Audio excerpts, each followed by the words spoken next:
at the Circuit de la Sarthe in Le Mans, France. We are here for the final round of the Excite Racing League PlayStation 4 division. It's mostly been GT, apart from a few Blue Ribbon events such as the IndyCar at Road America. We also had the Aussie V8s at Bathurst, Mount Panorama, Australia, and the Formula A's at Silverstone in the UK. So what a fitting end to a season. We are here at the Circuit de la Sarthe in Le Mans, France, and it's home of the legendary 24-hour of Le Mans. And this week, it's all Le Mans prototypes. So the drivers will be having to showcase their skills at a much faster, much more adept setting where cars have got a lot more downforce initially. However, look at the challenge of the circuit itself. It's absolutely iconic. You can run through the marquees that have won here. Oh guys, I don't know if anyone can actually hear me or not, but there is a formation lap at the start of the race. Don't forget, there's a formation lap.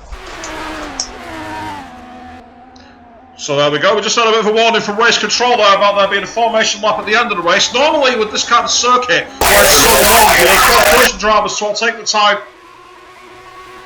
I do apologise viewers, unfortunately we're getting quite a lot of interference and static at the moment. So, anyway, getting ourselves out there and going back through the marquees that have won here. We've had the likes of Porsche, the likes of Bentley, the likes of McLaren, the likes of Ferrari, the likes of Ford. And of course, we've not yet had many winners from Japan, with Mazda being the only ones from the Far East who've won. Toyota heartbreakingly close to joining them this year before their car let go 3 minutes from the flag. Well, in terms of the championship this season, it's already pretty much wrapped up. At the top of the audience, the Ace Colour 15 there on an unassailable 219 points. Even with this race being a double-length 2-hour race and double points, there's not going to be enough room in the inn for the guys behind to challenge for that title. However, second place is definitely up for grabs. Currently in the lead there, we've got Football 676 number 1 on 144 points, but not too far behind is Diogo Pinto, last week's winner, on 135. And even then, further, you've got Dana C 2010 on 119. So either one of those three drivers could yet find themselves taking home the glory of that silver place medal to Ace Colour 15 and give them momentum going forward into coming seasons. But right now, let's get on to the practice session. Yes, we've got a little bit of practice to show you before we get ourselves to the actual race itself. And the chat box is open at the moment. Also, PSN Network is actually up and running. So hopefully, if you've got any messages, you'll be able to get in there and I'll do what I can to read them through. Round the with Fraser Pants in a moment in the RWD30. He's just coming through the Porsche curves on a warm-up lap, coming to start a lap at the end of this section. And this is the one true part that feels a bit kind of like a Formula 1 circuit, where there's high speed changes of direction and high downforce needed for that one small area. But then you enter the Chevrolet curves here, and right after the Ford chicane, both of them, needless to say, very high speed and very much a case of getting the maximum grid that you can. Now behind Fraser Pants in the RWD30, we've also got an Audi R18. More comments from the guys in the boxes at the moment. And say viewers, I'm not sure why you're hearing that. Normally it's not something we hear from race control. We're going through the Dunlop chicane. Going through the Dunlop chicane, coming up towards the middle part of the lap here. And this is 20-minute quali. Right, okay. 7, I believe. Right. I'm sorry viewers, but unfortunately I'm going to have to interfere here for a moment and cut away from the action. 2 hours I'm going to need to get some shit very together. brief break of this. That's my friend. Whoa, no, colourful language, not allowed. Right, and quiet the mic, please. Hey, Macca. Because?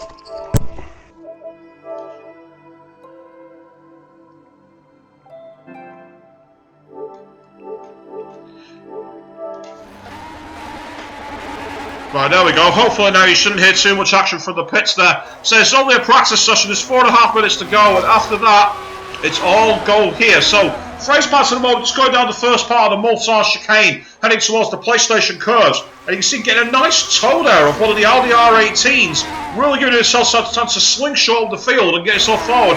A 1:12 from Fraser Pants 0.5, Football 676 on a 1:13.0. So definitely paced very close between the opening sections of the Mulsanne straight there. Both drivers really attacking as much as possible here. Now you can see Fraser Pants going offline towards the outside barricade. Might give a lot of extra grip in the rain there, where drivers aren't going on the rubber. Again, 24-hour simulation, so it's light, day, and of course, we have the ever-perennial threat of rain.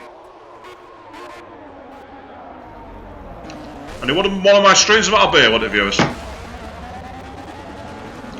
A bit of tandem action there as Fraser Panther's gone into the wall. I'm not sure who else that was with him. It wasn't Mackie 10. Mackie 10's currently in the I think he's driving in the Marek actually by the looks of it. He's either in the Marek or the RWD30. Coming up towards Arnage in that beautiful day-glow orange and white. Oh, a bit of debris coming off the car there. All that part of the diffuser came off the vehicle. Now that's something he will be desperately concerned about because that certainly will not help his chances. For those of you out there on the stream watching live and exclusively on Twitch.tv, I'm Pete Marcroft, bringing you live and exclusive coverage. It's a 2-hour spectacular this. The race will be 2 hours long. We've got a 20-minute practice session, 20-minute qualifying session even, and 3 minutes of practice left. So there's plenty of action to come here at the Circuit de Sarthe. The comments in the chat box are open, so if you've got any things you want to get in there or get off your chest about racing in general, please do join us. For those of you out there who are watching on PSN, if you're using the apps for that, the chat box for that, there isn't one. However, one of the things you can do is actually send a message, just like Diogo Pinto has done, one of the drivers,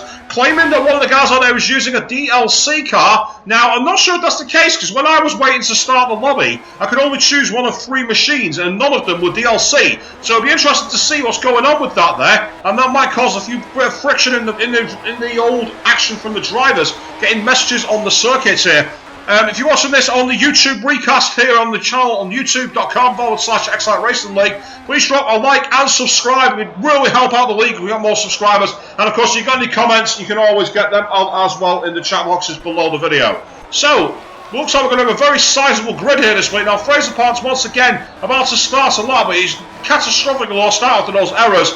Set of 3:41, that was his slowest lap time by a long way. He will not be happy with that at all. Meanwhile, Whoa GTR, he raced last season in the GT races here at Le Mans, and he's actually come back to the game for one last hurrah. So it'll be interesting to see what he brings in terms of pace here. The entire field are in Le Mans prototypes. There is no GT here this week. It's our Blue Ribbon event, live and exclusive on Twitch.tv, and of course available for constant watching on the YouTube as well. For those of you watching there, please drop a like and subscribe. I'm Pete Markov. Fielding all your comments. The chat box is open here on Twitch.tv, and if you are watching for BSN, drop me a message. Swishbone is my gamer tag. You can send a message here, and I'll do what I can to get it read out for you.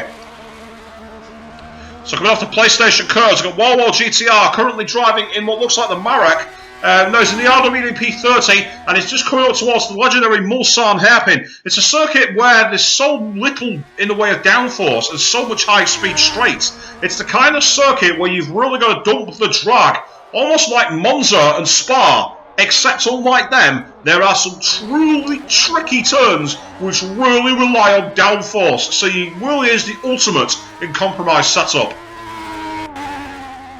Whoa GTR taking the Mulsanne corner very well there, heading down towards Indianapolis and Arnage, riding on board as we lift the engine. Yeah, he's definitely got the tachometer absolutely maxed out there. He's really getting the pedal to the floor to get himself maximum propulsion down towards Indianapolis through this very fast kick. Missed the apex on the inside. That's compromised his entry, but he's just been able to cover that a bit of trail braking there from the middle of the corner, and has actually made that work absolutely beautifully. Into Arnage, drifting a bit too wide there. With the tyres on the outside, they invite the car to wreck their front nose cones and their headlights. So you've got to be careful, treat the cars with respect. That's all Marshall chilling out at the bottom left of your screen there. And you've got Whoa GTR now heading on, and that's the end of the practice session. And Wolf Weissner 3 second of 3:26. Fraser Panther 3:41. No one else got round. So in terms of pace, we don't really have much in the way of a barometer. And that's going to be interesting to see exactly where we are when it comes to race day. But first, we have qualifying. Just looking through the list of drivers here, because there was a mention about how one of them maybe is the DLC car. Well, looking at the list of vehicles there, I don't see anyone using any. So maybe Diogo Pinto was blindsided a bit by one of the drivers in the front. I think it's Weissner 3 who's at the head of the snake. So we'll ride on board with him. He's in the RWD-P30, heading towards the Dunlop curve. Now, the thing is, with this lap, it's so long. It's like the Nordschleife. If you get it wrong, you find it's going to be very tricky to get back around. But look at Diogo Pinto last week, who made it with mere seconds to spare to really throw the hammer down to the guys at the top of the order. So don't be surprised if we see drivers pulling out of the bag at the very last second. heading through Tetra Rouge. Wise the 3 taking that absolutely beautifully there, really attacking the car as much as possible. Meanwhile, Ace Killer 15, your champion this season, just going over to Tetra Rouge now and not pushing on all the curb there, making sure he's treating the tyres with respect, wants to avoid getting himself spun out. Top-notch game of 4. Meanwhile, he's heading around to settle that time. Volvo GTR, GY Jones, and Killer Ramsey is actually at the top of the order. So Killer Ramsey has chosen an appropriate time to come back because he's currently showing 3rd in the championship. But he's had form here at the Circuit de la Sarthe. He won last year to take the title. Now he knows that he can't get his title back, but he can underline his authority by coming back after missing loads of races and still taking 2nd place. That'd be an extraordinary achievement. Heading into the PlayStation chicane, and Wise the 3 riding the inside curve beautifully there, taking a late apex through the second part of the chicane, and that's allowed to straighten the car up and really start to attack in this RWD P30. So Wise the 3 has got a bit between his teeth. He definitely wants to crown the season with 50 points for a race victory, because let's not forget, this race is 2 hours long, and therefore the points are doubled. And anyone, therefore, could find themselves moving further up the field, because the championship, aside from 1st place, is pretty close. Coming off Mulsanne hairpin, Wise the 3 moving forward down towards Indianapolis and Arwash. Remember, you got Ace Colour 15 just going into Mulsanne now. Look at the size of that gravel trap. It invites the car. It's saying, take a nice little lie down. You know you want to. Dan RC 2010, meanwhile, is right behind Wise the 3. Now, Dan RC 2010 has a chance to go ahead of Wisder into 2nd place. Currently about 30 or so points adrift. But with the double points extravaganza on offer here, on such a long race and such a long stream, anything is possible. Vickers VF1, he's in a nice, very light green. You're not going to miss his car anywhere, are you? Doing a great job in the 8th place at the moment. Then we've got Football 67601, currently showing in 3rd place on 133 points. But he might be able to put his authority and get himself back into 2nd place permanently. I'm in the pits where I belong.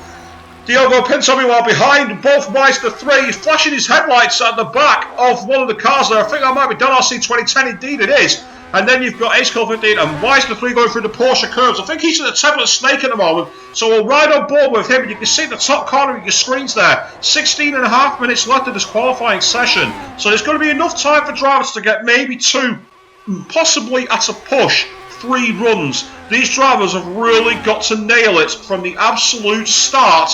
They can't afford any mistakes, and especially any corner cuts. So into the forward chicane, and great use of the curb there from Wise the 3 to straighten the car and attack down towards the start-finish line. So here we go. First lap in anger at the Circuit de la Sarthe here in the PlayStation 4 GT3 Project Cars League, live and exclusive on Twitch.tv, unless of course you are watching on the YouTube channel. Then we get into the Dunlop chicane there, good run on the inside curve, beautiful line from Wise the 3. Behind him, meanwhile, good performance so far. So great opportunity for these drivers to really attack, missed the apex and the blind part of the Dunlop bridge there, managed to get a decent run into the start of what would be the Le Mans Bugatti circuit if we were going on the MotoGP layout, but we're not. We're here for the full layout of the Circuit de la Sarthe into Tetra Rouge, kicking the tail out and riding the outside curves aggressively there. Wise the 3 doing all he can to attack as we enter the very, very long Mulsanne straight. Back in the 1960s, when you had the Ford GT40s here, they were hitting 240 miles an hour because they had no chicanes to navigate. These drivers are absolutely brave and off the chain here.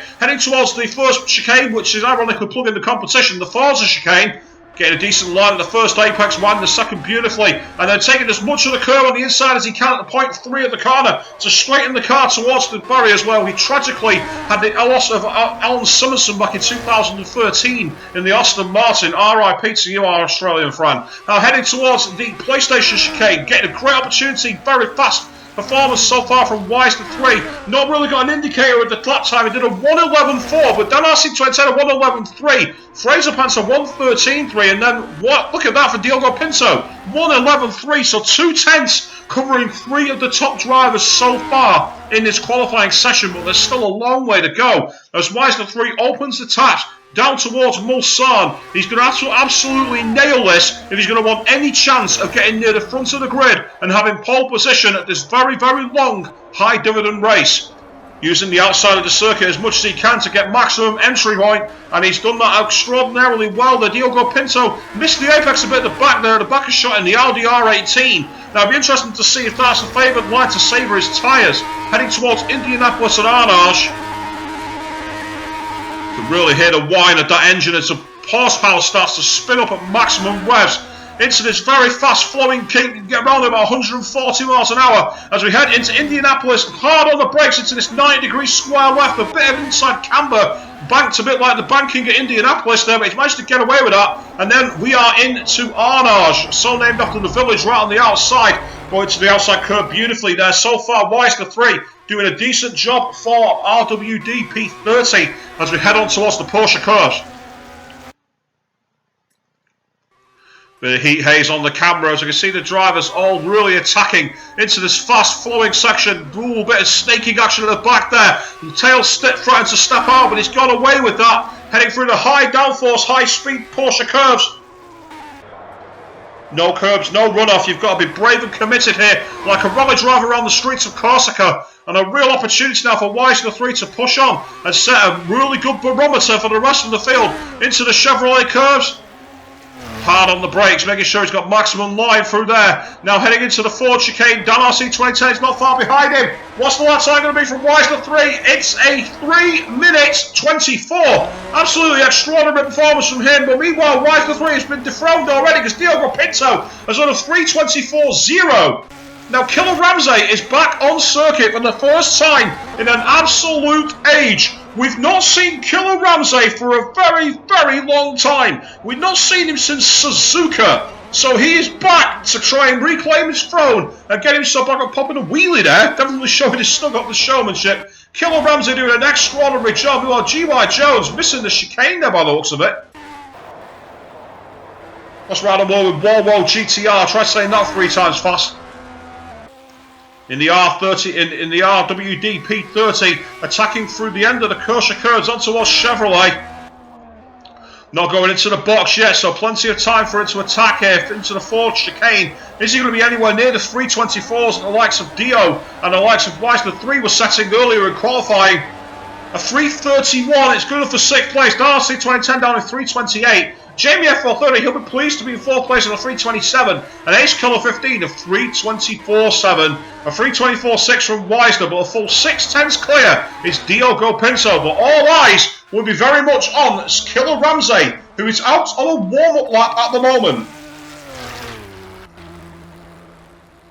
Meanwhile, NMCSP in the Audi R18, he's not yet gone round, so he's the one who's furthest up at the moment of these guys, who's about to set a lap time beyond the top 8. So let's ride on board with the Audi R18, and Audi, of course, on topic here, surprisingly have pulled out of the World Endurance and Le Mans for next season. They went out on a high at the 6 hours of Bahrain, getting a victory in the hands of Ollie Jarvis and his team. But needless to say, next year it's going to be a 2 prototype LMP1 class where you've got Porsche and Toyota going wheel to wheel, and then you've got Rebellion who are bringing up the rear in the privateer class. So a bit of a drop in field for them. It's a real shame for the World Endurance Championship. Hopefully Audi will go on to better things in Formula E.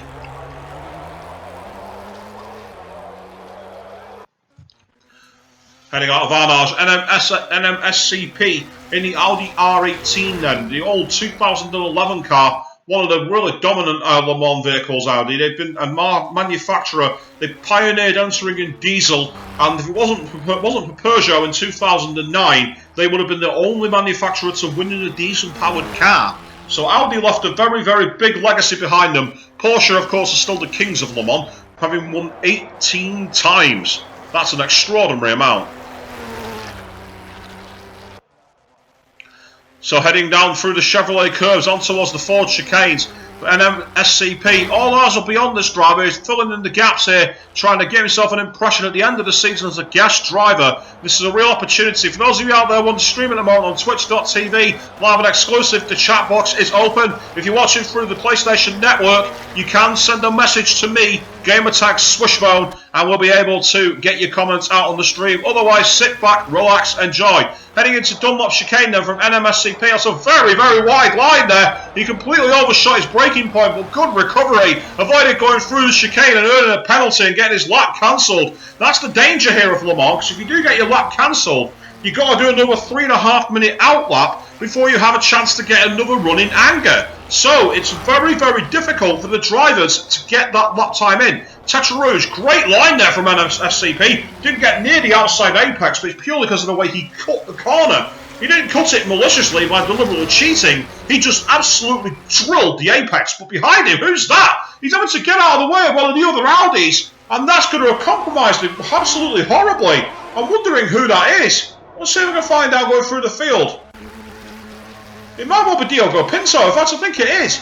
Diogo Pinto may well have just taken it away. Meanwhile, Warlord GTR back around for another lap. Mackie Tenuel 338. Vickers on a 344. And then NMSCP just coming down the Forza chicane on down the Mulsanne. Now he's going to be angry about having to get out of the way of Diogo Pinto, because that will have compromised him absolutely extraordinarily. Vickers VF1, meanwhile, has done a 116 for his opening sector, but Dan RC 2010 has done a 328. He's gone quicker, but it's not improved too much. 114.5 from Mackie 10, and then Vickers VF1 on a 116.4. In fact, I think MM has had to bail out of his lap here because he's not showing a lap time. But then again, Vickers VF1, who's just spun at the Dunlop chicane, is also showing having a lap, and that's going to slow down the drivers at the back of the order here. So that's rather above NMSCP1, who's actually currently tucked in behind one of the RWD30s to get maximum speed. He's going to have to get out of there quickly, or he's going to be terribly into Mulsanne, and there's been contact! Both drivers have spun! There's been a collision between the pair of them, and NMSCP is flashing his headlights in anger, following behind, and needless to say, that has compromised his run and ended that. So he's got to go all the way around again if he's going to have any hope of setting a lap time. Meanwhile, Kelly Ramsey has only done a 113.2 for the opening sector. That's 2 seconds off the pace of the likes of Diogo Pinto and Dallas T2010, but it puts him on the pace of Fraser Pants. Now that could be critical when it comes to determining second place in this championship.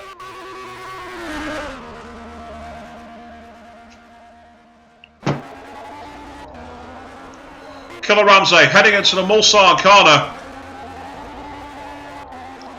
Drilling that corner on the outside beautifully there, really getting the power down. And the Mulsanne hairpin, if you ever actually find yourself getting the opportunity to go to Le Mans, it's a track. You may have to get a shuttle bus to get there, but do watch some of the race from Mulsanne. Being sat on the banking right opposite the gravel, you get to see some amazing action. I know, because I've been there. Killer Ramsey heading into Indianapolis, car snaking left and right, done a beautiful job heading on towards Arnage, power down underneath the bridge. Brilliant lap time there, no problem at all coming out of Arnage, gets the power down, so he's munching his way on towards the Porsche curves. Killer Ramsey knows that he's got to get a decent qualifying here, having missed quite a few races to Suzuka. Killer Ramsey will want to reassert his authority here. He knows he's seeded the championship. He can't catch Ace Killer 15, but what he can do is underline second and say, I've missed all these races, but I was still in contention, and I will be back. Car almost four-wheel drifting coming out of Chevrolet there from Killer Ramsey. Killer Ramsey pushing to the absolute maximum in this RWD P30 into the first part of the Ford chicanes here. Absolutely drilling those, no problem at all, and a much tighter, much more aggressive curbs there at the final end of the lap. Coming over the start-finish line for a 3:29.7. Well, he sets a lap time. He's going to be a bit disappointed by it. I get the feeling he feels he could have gone quite a bit quicker than that. Meanwhile, at the top of the order, Weisner 3 looks like he's actually improving his pace. And he's just gone into the Porsche curves by the looks of it. So we're right on board here with Weisner. Let's see if he can find any extra pace and get himself on the front of the top. Meanwhile, Ace Killer 15 is in the 110s at Sector 1. Ace Killer 15 has suddenly found some pace here, and if he can keep that up for the rest of the lap, he may well find himself dethroning Diogo Pinto. And Diogo Pinto is responding. He's on a 111.1. He's 6/10 down in the first sector alone. Diogo Pinto in real trouble here. Into the fourth chicane for Wise the 3. It's an opportunity now for him to start pulling himself up the field. Can he dethrone Diogo Pinto, at least temporarily here? He's on a 324.6. He has not improved. It's a 335. Oh dear, I'll be disappointed with that. Meanwhile, Ace Killer 15 just coming up towards Arnage. Let's ride on board with the RWD P30 driver. That's like a very slow corner there. It really didn't trouble the outside apex at all.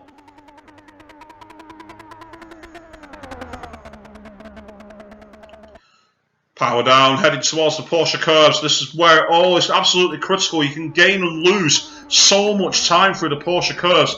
It is an absolute decimator of laps. In fact, the 110 has gone. I think Ace Killer 15 has got a corner cut, and it's a critical time because I don't think he's going to have time to get around to set another one. Oh, that's so demoralising. Such a shame.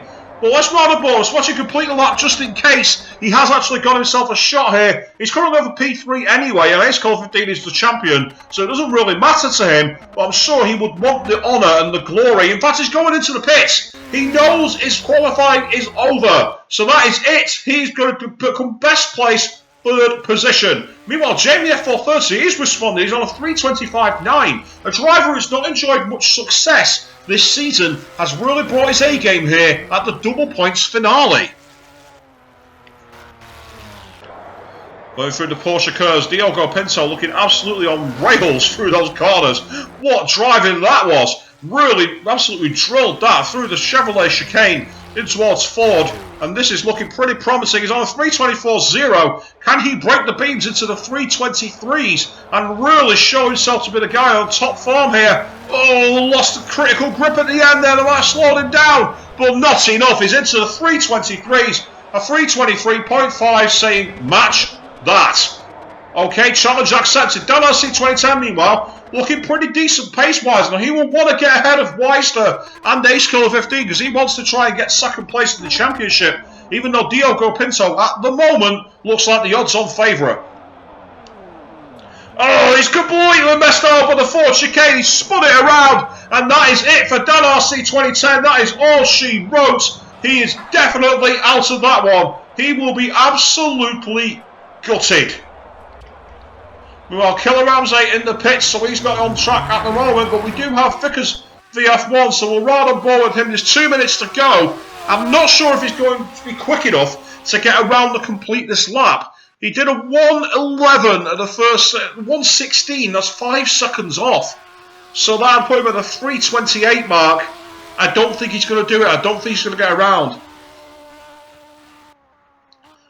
And if that's the top 10, Diogo Pinto in first, Wise the 3 in second, Ace Killer 15 the champion in third place. Then we've got Jamie F430, a shock fourth, really qualified again above his grey pay grade there with that one. Then you've got Football 67611 in fifth place. Then we've got Dan RC 2010 currently showing us sixth. Seventh place, Killer Ramsey on his return. He'll be disappointed to be qualified down there. He wanted to be a bit more close to the front of the pack for that one. Warlord GTR in 8th place, he's done well, having had such a big gap. Fraser Pants will be very disappointed to be down in 9th, having shown himself to get a splattering of podiums. And then in 10th place, we've got Mackie 10, who's done a great job so far for the Davidson and the RWD P30. Then we've got Vickers VF1 in the Marek RP. And then we've got NMSCP, who did not set a lap time, neither did GY Jones, and nor did Top Notch Gamer. Neither driver managed to get around.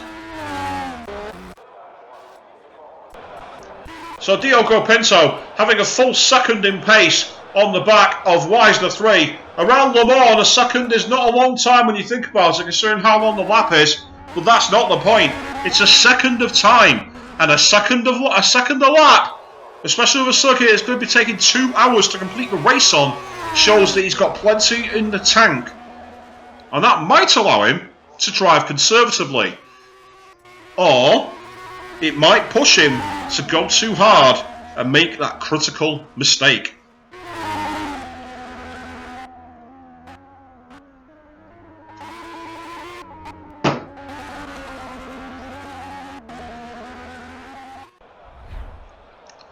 And so there we are, and well, it has to be said that no surprises at the front for Diogo Pinto, who really had the pace here. Wise the 3 did a great job in second, but he would be disheartened to be so far back on him.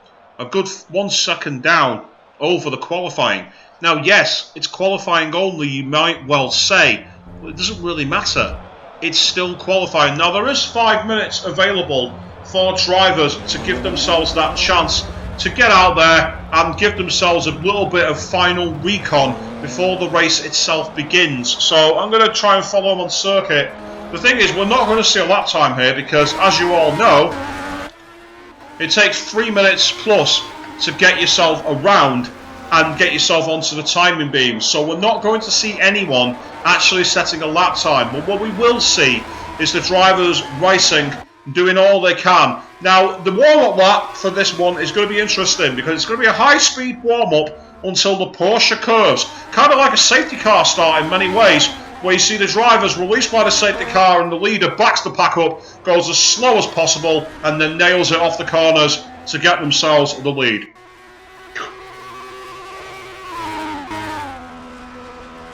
Pardon me, viewers, I've had a long day. So, Wise to 3, widening up along Mulsanne, heading down towards the Forza curves. This is an opportunity for him to see if any kind of difference has changed in the circuit. Has the grip level gone away? Is there anything extra he can find in the bumps? Looking in a low light, will that help him with his cornering, coping with the day-night transitions? All these minor little things can make a big difference. Wise to 3, of course, will be the one hoping to get that second place. He wants second in the championship.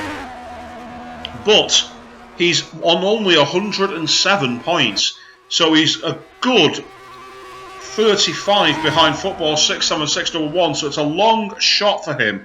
Diogo Pinto, though, is only 9 points adrift. Skanky Puppy, only 12 points adrift. Dan RC 2010, meanwhile, he's only 25 points adrift. So for those drivers, there is plenty of opportunity for one of them to take home that big scalp of the runner-up to Ace Killer 15. So right on board, Wise to 3, heading towards the Mulsanne hairpin. And again, you can see the drivers all favouring to go as far wide as possible on the outside, ride the inside curbs. A very organic line there. And where those crowds are in the corner, just before the fire engine, you can get a great view of that corner. If you ever find yourself at the Circuit de Sarthe for real, watching the Le Mans 24 hours, I highly recommend going.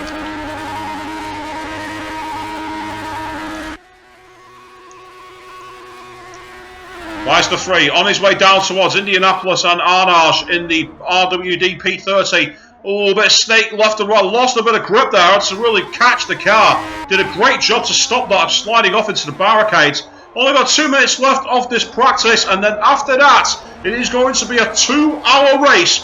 1 warm-up lap, and then off. And it will be 2 hours of the Circuit de la Sarthe day-night racing. Live and exclusive on Twitch.tv. I am Pete Markov for Excite Racing League. This is the season finale. Ace Killer 15 is your champion. But there are 4 drivers vying to take that coveted second place and give themselves a great momentum into the next season. For those of you watching the YouTube recast, please drop a like and subscribe. It really helps our channel out, really gives us the chance to grow the circuit and get more racing for you lovers out there of sim racing. So through the Porsche curves, on towards Chevrolet, we're not going to see a real indication of lap time here from Wise to 3, but what we have seen so far is real control, real poise, and he's definitely a driver who's really got some good useful data out of that, going straight into the pits. Ace Killer 15, the champion, going very slowly through the top of Dunlop, and in fact he's gone off into the gravel, so he's evidently learned all he wants to know. Football 67611 currently showing up in second place, but he's under threat, and you've got Diogo Pinto not too far behind him in the championship, nor is Dan RC 2010 or Skanky Puppy. They are all very close together, so don't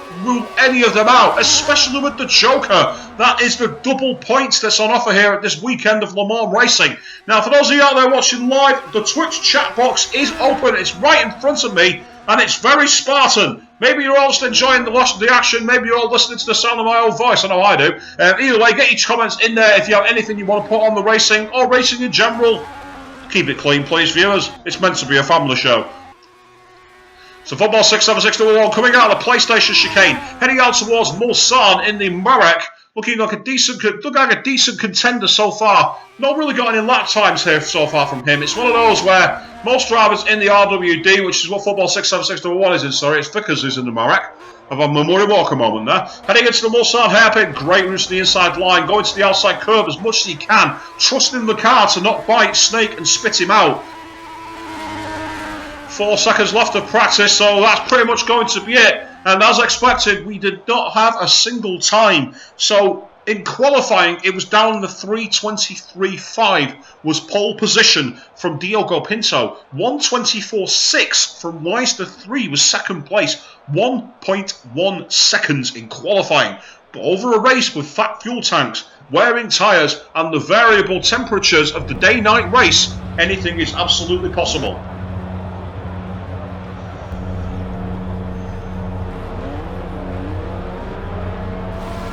So we're waiting on the grid. We have 14 drivers waiting for those lights to go out, and then I can retire.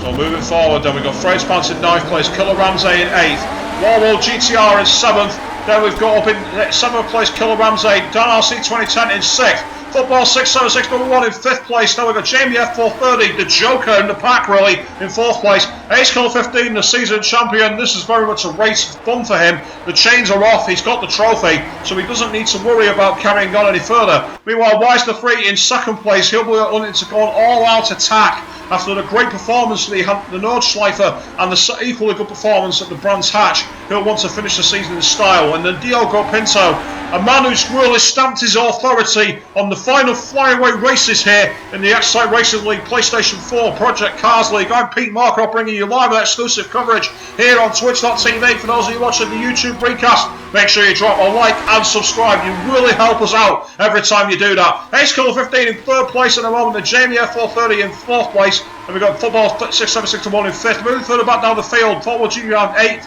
And we've got Fraser Pants in 9th, Mackie 10 in 10th position, not appropriate for his name. Then we've got 11th place NMSCP, Vickers VF1 in 12th, Top Notch Gamer 4 in 13th, and then rounding off the field is G.Y. Jones.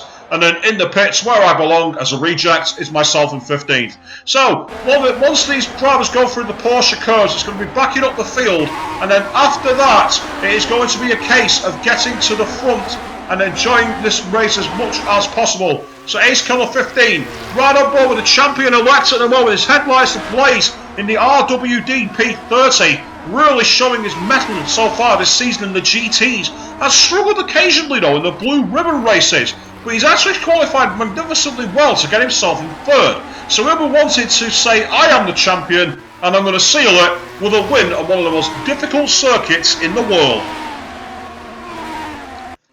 And Ace Killer 15 really wants to try and close the gap on Weister 3 and Diogo Pinto, because if he stays back too far and they start to control the pace ahead of him, they will get the jump and that will lose him a critical half second to a second, time he can ill afford. And as you can see, the countdown clock has already started. 1 hour, 57 minutes, 35 seconds. That's how long we've got here, viewers. It's an absolute epic. We're going to be on air till around about 9:30, barring any unforeseen circumstances. For those of you watching, the chat box is open. We are going to have one of the closest races ever. At least I hope so. The Nordschleifer showed the racing that you can have on long classic circuits does not mean it's very hard to catch up and overtake. We saw Weister 3 and Diogo Pinto turn that circuit into Brands Hatch Indy touring car racing. We might see the same here in the Le Mans prototypes at the home of motorsport, the Circuit de la Sarthe, one of the oldest racing circuits in the world, and the top-notch marquees have won here. The Audis, the Porsches, the McLarens, the Ferraris, the Fords, the Bentleys, the cream of the crop have won here, and these drivers want to put their name in the upper echelons of motorsport history by winning this double-length race for double points.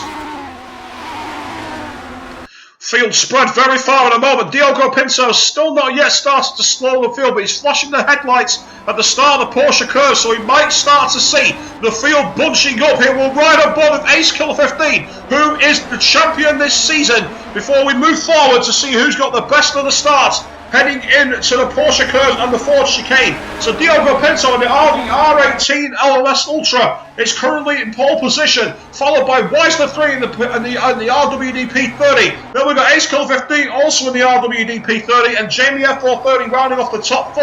And then in 5th place we've got Football 676 number 1, and Don RC 2010 is 6th, and Killer Ramsey is 7th. All drivers with proven pedigree of race-winning victories and podium positions. Diogo Pinto is waiting for the signal to mash the clutch and get this race underway here at the Circuit de la Sarthe as we head towards the Ford chicane. Very slow here at the start of the pits, all drivers getting ready. Once we clear these chicanes, it will be a case of green flag, checkered flag waving, and off we go for 2 hours of racing. Well, just under 2 hours. It's going to be an absolute ding-dong classic. So Diogo Pinto comes out of the chicane and mashes the clutch. But Weissler 3 sees him coming and catches up to Ace Kill 15 under real pressure here as Jamie F430 starts to stalk him in 4th position. But all eyes on 2nd and 3rd place at the moment. Look at this from Ace Kill 15. Getting deep in the toe behind Weissler 3. Mike Fancy slinging is on the inside of the Dunlop chicane here. As very wide line taken by Diogo Pinto in the Audi R18. And meanwhile, Weissler 3 almost off the circuit there in the edges. That's allowed Ace Kill 15 to take a size up down towards Tetra Rouge. Meanwhile, in 4th place, we've got Jamie F430. And in 5th, we've got down at Football at 676 number 1, attacking as much as possible. Dan RC 2010 and Killer Ramsey is stuck with these guys heading into Tetra Rouge. Jamie F430 getting a decent look at the back of Ace Kill 15 and Football 676 number 1 tries to fight off the fast charging Dan RC 2010. Up ahead, look at this, the Weissler 3 and Diogo Pinto side by side along the Mulsanne straight down towards the Forza chicane. Weissler 3 pulls into the lead. Diogo Pinto ducks into the slipstream. This is going to be really close. Can he draft him and take him back? Going past the trees, down into the braking zone. Weissler 3 gets into the 1st position and takes a critical 1st place. Meanwhile, Ace Kill 15 is now deep under the wing of Diogo Pinto. It's a real opportunity now as he gets deep into the drop. Headlights ablaze, headlights flickering. Ace Kill 15 following on. Jamie F430 is stuck with these guys. So these 4 drivers at the top of the order have really hung on to each other in the opening lap here. Weissler 3 has got the hammer down, but look at Ace Kill 15. Pulling out of the slipstream, getting on the brakes. Does he fancy outbraking Diogo Pinto? No, he does not. Meanwhile, Diogo Pinto looking to try and lunge on the inside of Weissler 3 there. Just too far behind in the Audi R18 LMS. Well, these 4 drivers have broken away from Dan RC 2010 and Killer Ramsey at the moment. Diogo Pinto is 2nd place, lining up Weissler 3, but Ace Kill 15 is the one on the move at the moment. He's in the slipstream. He might fancy taking a look into Mulsanne. You can overtake there if you're really confident on the brakes, but all 4 drivers wisely filtering in for now. Meanwhile, behind them, Jamie F430 looks on as Football 676 number 1 does not get a good exit. Dan RC 2010 has got Killer Ramsey and Fraser Pants all over him, so we've almost got an LMP1 and LMP2 class field here at the moment. Jamie F430 getting deep into the wing of Ace Kill 15, but Ace Kill 15 right in the toe on the back of Diogo Pinto, and he might fancy diving around the outside of this high-speed chicane. Look at Diogo Pinto making that car as wide as possible into Indianapolis. Jamie F430 tries to go to the inside of Ace Kill 15, who got wobbly on the braking there, but just managed to catch that heading in towards Ardage. Ace Kill 15 really attacking as much as he dare in the RWD P30, but he's just not close enough to attack at the moment, and Diogo Pinto has actually stretched a bit of a lead on him. So Diogo Pinto now trying to catch up to the back of Weissler 3 as we enter towards the Porsche curves. By the way, for all you viewers out there on the stream, we're taking a poll. How many laps do you think we are going to see here at the Circuit de la Sarthe? How many laps do you think these drivers are going to be able to get through? I'm going to stake my bets at 30.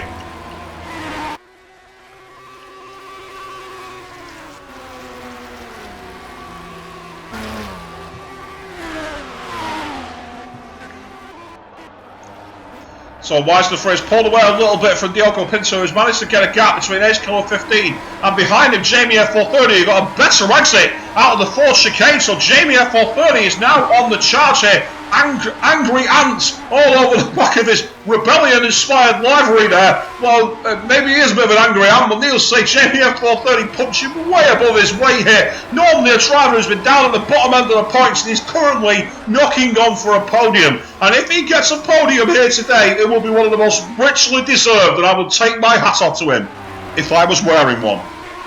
Moving back through the field, football 6-7-6-1 under pressure for Dan RC 2010 has got Fraser Pants and Killer Ramsey all over the back of him as well. So battle on the back end of the points there as Killer Ramsey gets a really good exit off the middle, chicanes in towards Tetra Rouge. Meanwhile, up ahead, look at Dan RC 2010 popping a wheelie over the top of Tetra Rouge. That's not going to speed you up. And indeed, it's not. Fraser Pants has already missed out to it. And look at this. Football 6-7-6-1 under real pressure now as Killer Ramsey gets deep under the toe. Naki 10 meanwhile is in 10th position, he's still in 8th position. Dan RC 2010 all the way down to 9th.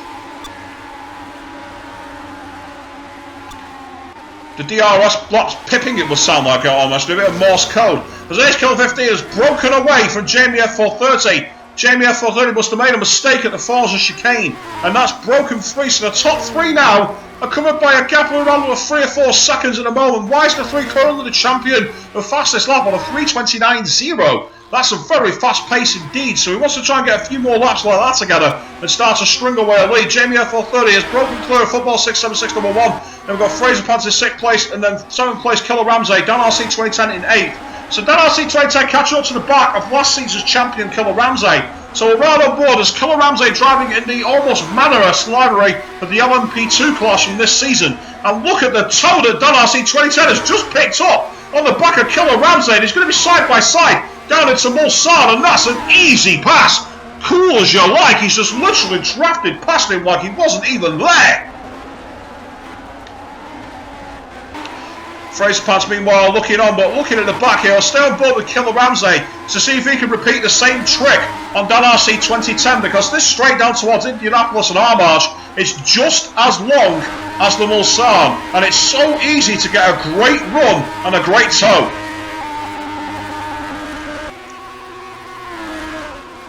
Killer Ramsey doing a decent job so far heading into the start, really attacking as much as possible, but he has been dropped a little bit by Dan RC 22, got on the grass there. That was slowed him down, but it's not taking away his grip. Fraser Pants now trying to catch up to the back of football 6-7-6 number 1. Well, football 6-7-6 has just got a decent line at the moment, just been able to break away. Then we've got Jamie F430 in 4th position. He's kind of on his own in an isolated race, same for Ace Killer 15. Then Diogo Pinto, I'm guessing he's currently up for the Porsche Course. Indeed he is. Unfortunately got a camera malfunction there, which meant we didn't see all of that. And Wise the 3 starting to break away a little bit. So Wise the 3 doing all he can to get himself forward and try and get 2 hands on that 2nd position. Again, he would get 50 points for finishing here in 1st place. The only problem at the moment is that Diogo Pinto in 2nd will get 36. Ace Killer 15 will get 30. Jamie F430 in 4th position has broken clear of football 6-7-6-1, so we are into the period now where the gaps are starting to form a little bit. The race is starting to settle down. The drivers are starting to get their eye in a little more on the pace here. So it'll be interesting to see which of these drivers can really perform. Vickers VF1, well, he's at the back, he's in one of the most obvious cars you can see in the world, but he's currently managing his pace quite well. And GY Jones, we've lost a driver, I'm not sure who it is that's out. Well, needless to say, we've still got 1 hour and 47 minutes of racing here, so there's plenty of opportunity for these drivers to come together. Now, Fraser Pants looking at the back of football 6-7-6 number 1, so this is the opportunity now for the driver to really get himself in the shot window, start to push on and pick up some critical points.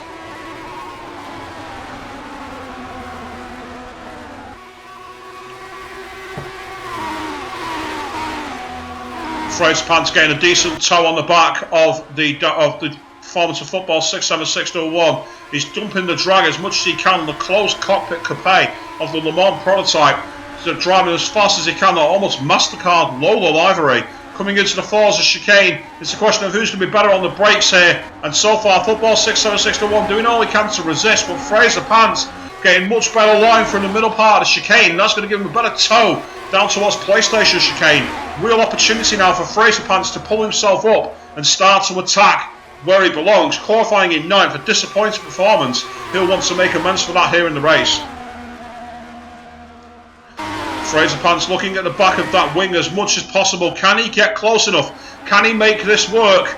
Just not quite got the pace at the moment to close up. And he's actually got Dan RC 2010 in the 2nd of the RWDP 30s looking at the back of him. So a real opportunity now for Dan RC 2010 to seize the moment and pull himself further forward. Well, Fraser Pants responding to the back of Football 676-1. Football trying to back the field up here and give himself a bit more of an opportunity to pull away. He wants that chance. A mistake has been made by Fraser Pants. Fraser Pants went too wide there. That's compromised his grip. And RC 2010 goes ahead. But the Fraser Pants gets deep into the toe. So it's an opportunity now to turn that negative into an absolute positive as he starts to pull into the slipstream. Really attacking as much as he can. Has he got the bravery to go down the outside? He's forced the error! He's forced the error for RC 2010, who's had a colossal impact with the wall. I didn't see any contact there, but RC 2010 is not giving up on him here. RC 2010 Fraser Pants getting their elbows out of the cockpits. We've only had 15 minutes of racing, guys. Knock it off, we've got an hour and 3/4 to go. Fraser Pants will be carrying his blessings that mistake has happened for RC 2010 that's allowed it to get ahead and sneak into 6th place for now, but he's still way behind Football 676-1 and Jamie F430 is already through the middle part of the Porsche cars. Ace Killer 15 starting to close the gap on Wise the 3. Wise the 3 is in second. What happened? Diogo Pinto is back in the lead. I'm not sure what happened. That happened off camera, viewers. I do apologise. Wise the 3 is back down to second, and Ace Killer 15 is not too far adrift of him. Drama at the front here.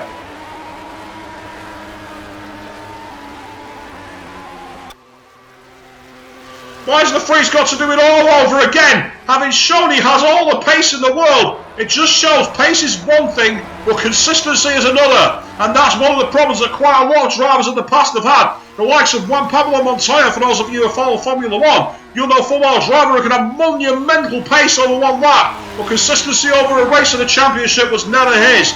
And maybe that's Wise the 3's weak link. Diogo Pinto, meanwhile, sees much more in a case of a consistent approach. Not quite to the levels of Alan Prost, but he's certainly a driver who keeps it clean and keeps it consistent so long as he remembers to pit and doesn't get disqualified.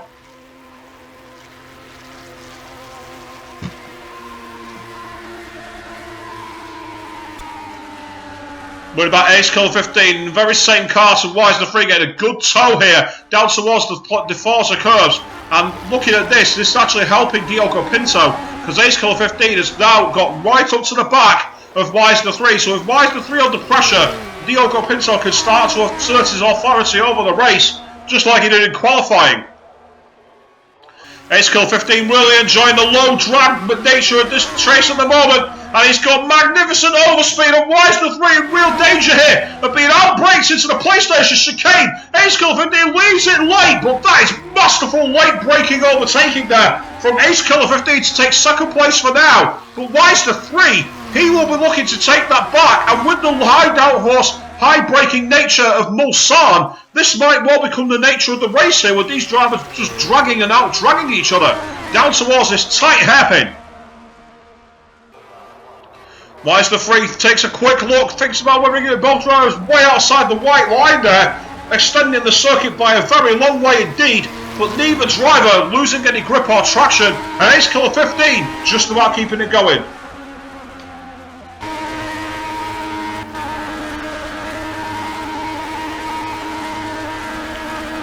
Meanwhile, viewers, I'm going to take a quick break from listening to the headphones. It's actually hurting my ears. One of the downsides of commentary, when you've got poor headphones. Now, looking at this, Ace Killer 15's made a big mistake going into Indianapolis there, and that allows Wise the 3 to really start attacking, really giving himself the option, heading into the inside of Arnage, and yeah, once again, you can see that Ace Killer 15 struggling with these low-speed corners, not fancying the grip as much as Wise the 3. So Wise the 3 now trying to take that second place back from Ace Killer 15, who did a magnificent late-breaking move into the PlayStation chicane. And this is feeding the lead of Diogo Pinto. These two drivers scrapping and clawing at each other is exactly what he wants. He wants these drivers taking tenths of a second or seconds of a second over a lap off each other into the Porsche curves. Ace Killer 15 doing a great job of going very wide there, really not finding it easy to attack. Ooh, snaking left and right, low grip as some of the marbles come flying off the tyres of Diogo Pinto, and it's a question of who's got the tyre wear here, who's got the confidence to attack. Heading into the Ford chicane, and Ace Killer 15 taking a more central line, a defensive line, very similar to the likes of XRL LGS on the Formula 1 leagues, but you can see that Ace Killer 15 just doing enough at the moment to frustrate Wise the 3. make Wise the 3 feel like he's losing out. Behind them, meanwhile, Jamie F430 on his own, same for Football 67601, and Fraser Pants, and Dan RC 2010 and Killer Ramsey. So all the field, apart from Walwo GTR, and in 9th place, McNacky 10. So we'll cover these 2 drivers for a little while if we can. However, I do get the feeling we're going to have action at the front of the field. Wise the 3 coming in towards Tetra Rouge. Yeah, again, you can see going through the stadium section there, really finding that a lot easier, much quieter, much quicker. Ooh, a bit of an outside 4-wheel drift goes off the circuit at the end of Tetra Rouge though. Wise the 3 now attacking as much as he can, gets deep in the slipstream, deep in the toe. Wise the 3 wanting the overspeed, wanting the attack, but he's just not close enough. Moving to the back of the points then. You can see that Walwo GTR has started to catch us to the back of Mackie 10 going into the Dunlop. But Mackie 10 has got a better exit there and gets away from it. Well, no, Top Notch Gamer in 11th place, and then in 12th Vickers VF1, and way down at the bottom of the field, G.Y. Jones. Well, at the end of the day, gentlemen drivers have sometimes picked up the spoils because ultimately the big drivers can find themselves getting out of contention due to getting into battles and scraps and technical faults. So do not give up on them just yet. And Ace Killer 15 has actually responded to the threat from Wise the 3 and has not only broken away but closed that gap on Diogo Pinto. The champion is coming for the victory. The champion is not out of this. We've still got an hour and 39 minutes to go. There's a long way left in this race. You can watch a full Formula 1 race and still have time to get back for the ending of this. It just shows how much time these drivers have got to play with.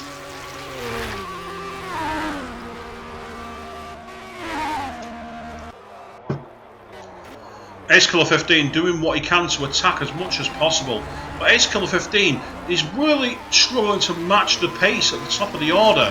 However, Diogo Pinto got a poor exit there off Mulsanne. Indeed, he's down in the 325s in his best lap. Ace Killer 15 has suddenly found pace from absolutely nowhere and is deep in the toe now down towards Indianapolis. Diogo Pinto fancies taking the outside line. Ace Killer 15 cannot get any closer if he tries. This is NASCAR driving from these two. Heading into Indianapolis, is he going to try and outbrake Diogo Pinto? Force an error here. Diogo Pinto resists in the LDR18. Meanwhile, behind him in the P30 RWD, Ace Killer 15 all over him into Arnage like a hot rash. And you can see that Diogo Pinto starting to feel the pressure here. As Diogo Pinto has not been able to drop these guys. He's not been able to show that dominant pace that he had in qualifying. It just shows sometimes, just because you're on pole position does not mean you're the fastest man. And if you want proof of that, talk about today's Formula 1 race and the final race of their championship season. Not spoiling it for those who haven't seen it. Not going to tell you who's the world champion at the moment. And officially, he's not the champion until Friday anyway. In fact, there's a spoiler for you. I told you it's a he. And that narrows it down to one of two. Coming out of Chevrolet, and Ace Killer 15 not quite getting the pace off the back of Diogo Pinto that he'd like there, heading into the Ford chicane. So this is now a chance for Diogo Pinto to open the taps and give himself that levitated push to get himself free. Meanwhile, moving further back through the field, let's get some coverage of elsewhere. We've got Jamie F430 in 4th place. Football 67601 starting to be closed up on by Fraser Pants. So Fraser Pants not yet out of contention for the top points. Dan RC 2010 very much on his own. Same with Killer Ramsey, whose set of 3:31 is his fastest lap. So he's not shown the 1 lap pace here at all, Killer Ramsey. Mackie 10 meanwhile down in 10th, 9th place now. And Walwo GTR has fallen away from him in 10th. Vickers VF1 in 11th. G.Y. and actually Top Notch Gamer has gone back into the pits and retired. Evidently Top Notch Gamer just not fancying this. Now interestingly, we've got a battle here. Heading out the Dunlop chicane, Fraser Pants all over the back of Dan RC to Football 67601.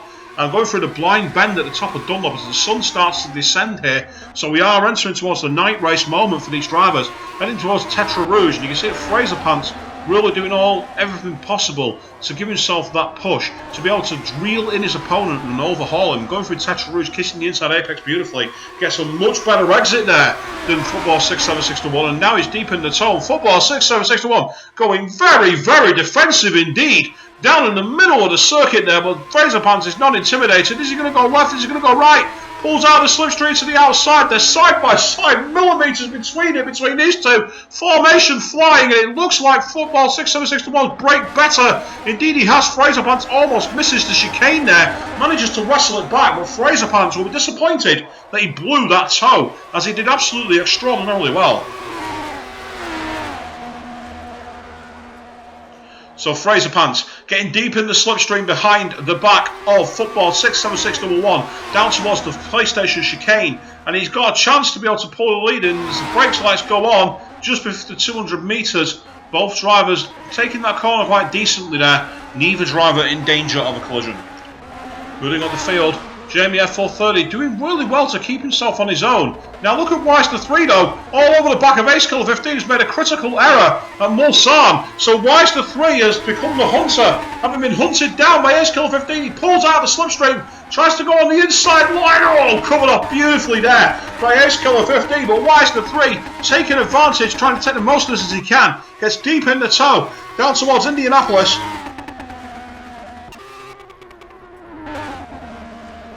Good high-speed line into Indianapolis itself, gets on the brakes, goes a bit too deep there, but then at the same time Ace Killer 15 doesn't get the cleanest of exits.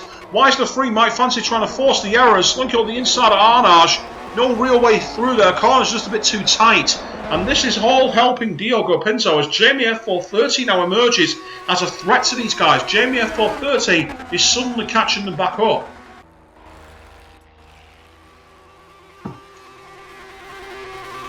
Weiss the 3 deep in the slipstream of Jamie F4 of Ace Killer 15, the champion, who's already won the title, but that doesn't really matter. He won. Oh, what was that? A massive, ugly clash there with the curb. Both tyres popping a wheelie. He was heart in mouth moment there because that could have easily thrown him into the wall. Weiss the 3 somehow finding pace as Muir behind them, right at the bottom of the field, getting totally out of the way. Great back driving there by the back marker. As Weiss the 3 looks at the back of Ace Killer 15 into the forward chicane. But Weiss the 3 just not got the pace to catch him. Just not got enough to close up. Up ahead, meanwhile, Diogo Pinto has got a clean lead on these guys by a good 4 or 5 seconds. So he's got a chance now to pull himself away and get himself to the top of the order. But Diogo Pinto knows these drivers will not make it easy for him. Through the Dunlop chicane, good performance from Weiss the 3 and from Ace Killer 15 there. Neither driver getting that wrong at all, ignoring the entry to the Bugatti circuit, coming on towards the Tetra Rouge. Ooh, once again, Weiss the 3 got a bit too wide there. Oh, and he's got a bit of snaking grip loss as well in the middle of the corner. Maybe the tyres are starting to feel the burn here, because let's not forget, viewers, it's a 2-hour race, so there's twice the wear ratio on here, and therefore it's very, very easy to find yourself having to go to the pits and really lose yourself some pace.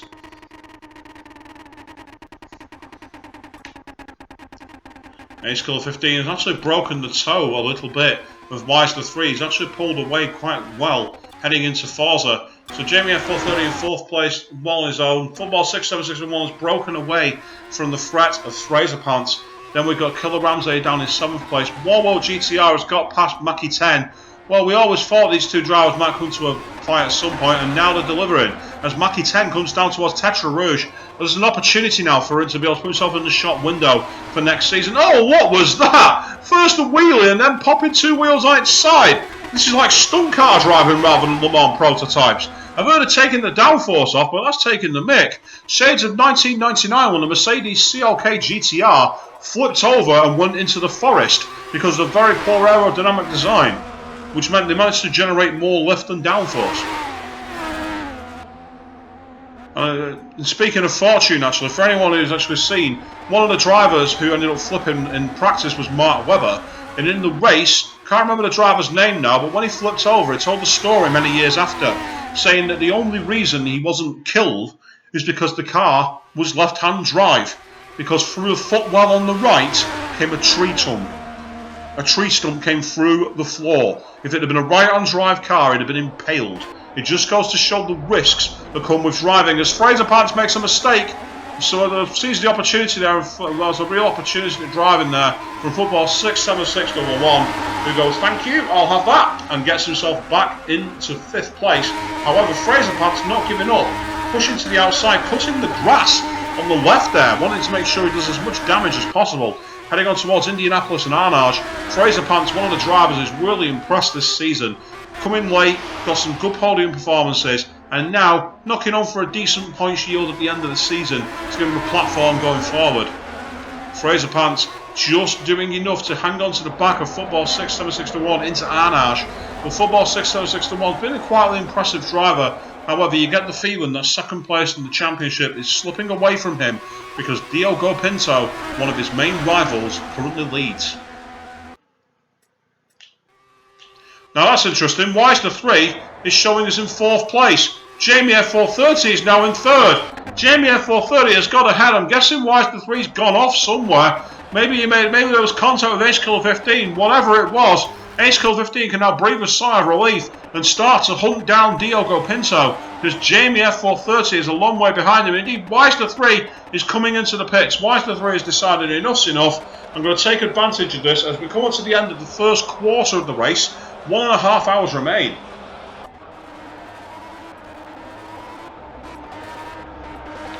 Football 67601 has got Fraser Pants for company, who's not had the best ending to the 3rd sector, and that's dropped him behind Football 67601, who's really not feeling it at the moment. Football 67601 under pressure as Fraser Pants, and then Wisner 3 still in the box. So Warwall GTR, as Killer Ramsey has gone through, Warwall GTR may overhaul ahead of him, and if he does, that's bad news for Wisner 3. He needs as many drivers as possible behind him in order to not get held up. But Warwall GTR, this is going to be mightily close here. But Warwall's probably just going to get out in front. This is going to be too close to call before the pit line. And there's Wisner 3. There goes Warwall GTR. So Wisner 3 has got to pass and get clear of traffic before he can start getting the hammer down on the fresh rubber. He'll be disappointed with that. It's so easy to get yourself caught up as the sun starts to disappear behind the horizon and we enter the night stages. Killer Ramsey looking in the back as Fraser Pants and Football 67601. Side by side drag racing down towards the Forza chicane. Fraser Pants going wide on the outside to try and cut back around the inside of Football 67601. Well, Football sees it coming and covers it off absolutely extraordinarily well there. Very good driving, gets deep into the wing now. Enjoying that wake, the downforce loss that it brings, and the overspeed as he comes towards the PlayStation chicane. Fraser Pants with headlights on full beam, looking at the back of that performance from Weister 3, I believe.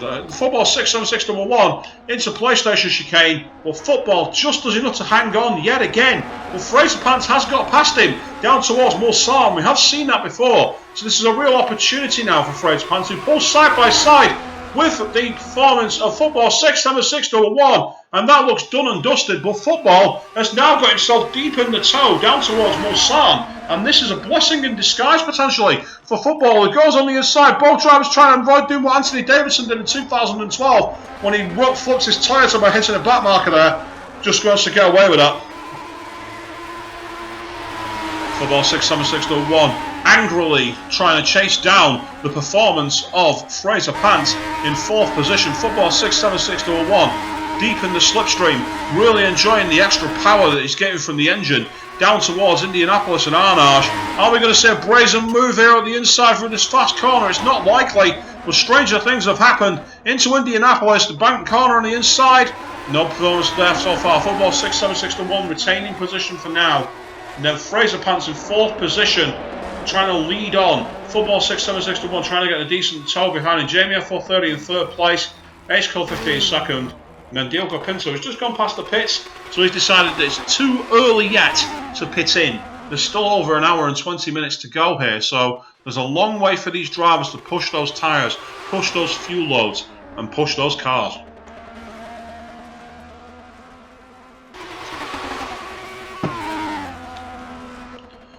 This is so far the closest rivalry we have on circuit at the moment, as Football 67611 is trying to pull away Killer Ramsey.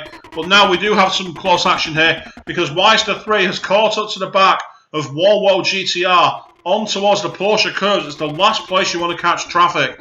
Anyone who's watched Le Mans will tell you that you lose so much time by being caught behind a GT or an LMP2 here, because there's just nowhere to overtake. Oh, but what's that? Warwall GCR has dropped it of his own accord and spun into the wall. Well, that's absolutely gut-wrenching for Warwall. That was a magnificent attempt, but unfortunately, I don't know if he put too much torque in the tyres. I don't know if he clipped an inside curb, but whatever it was, his car suffered badly. And Mackie 10 now fancies catching him up. Dan RC 2010, who must have been in the pits, is down in 10th place. And then Vickers VF1 is 11th. And then GY Jones, well, he's in 12th position. He's not on par to get any points yet. but there's an hour and 26 minutes to go, and it's quite possible that any one of these drivers could find themselves retiring from the race. So it's not over until the checkered flag flies. As Football 676-1 tries to get a good look at the back of Fraser Pants. Well, Football 676-1 just not in position at the moment to attack here. Football 676-1, he'll want this season over. He's fought really hard. He's performed so well. And because again, he has won that race at Bruno, and he's had a smattering of podiums between. But ultimately, he's not been on the ultimate pace at the top of the order. And he knows that at the end of the day, it's all about doing the best you can and enjoying yourself. And football's certainly done that this season. But Ace Killer 15, he'll be wanting to get himself up towards Diogo Pinto. Let's try and get some more on that action in second place at the moment. And you can see Diogo Pinto is not too far ahead of him now. So Ace Killer 15 might well start catching him up. So we'll keep an eye on that, because that might well develop into a battle. As we come towards the 1 hour 25 minute marks, there's still a long way in this race to go. We're not even at half distance yet, viewers. So there's so much time for everyone to be able to pull something out of the bag. Here we are, live and exclusive on twitch.tv. I'm Pete Markroff for Excite Racing League's GT3 division. Unless, of course, you are watching on the YouTube recast. If you are, then please drop a like and subscribe. It really helps the channel if we get more of you sim racing lovers out there watching and enjoying. Well, coming off Arnage, and you can see that they're flashing the headlights. Ace Killer 15 trying to game Diogo Pinto. Maybe make him think that he's closer to him than he really is here. Catch him off guard, catch him unawares. Heading into the Porsche curves.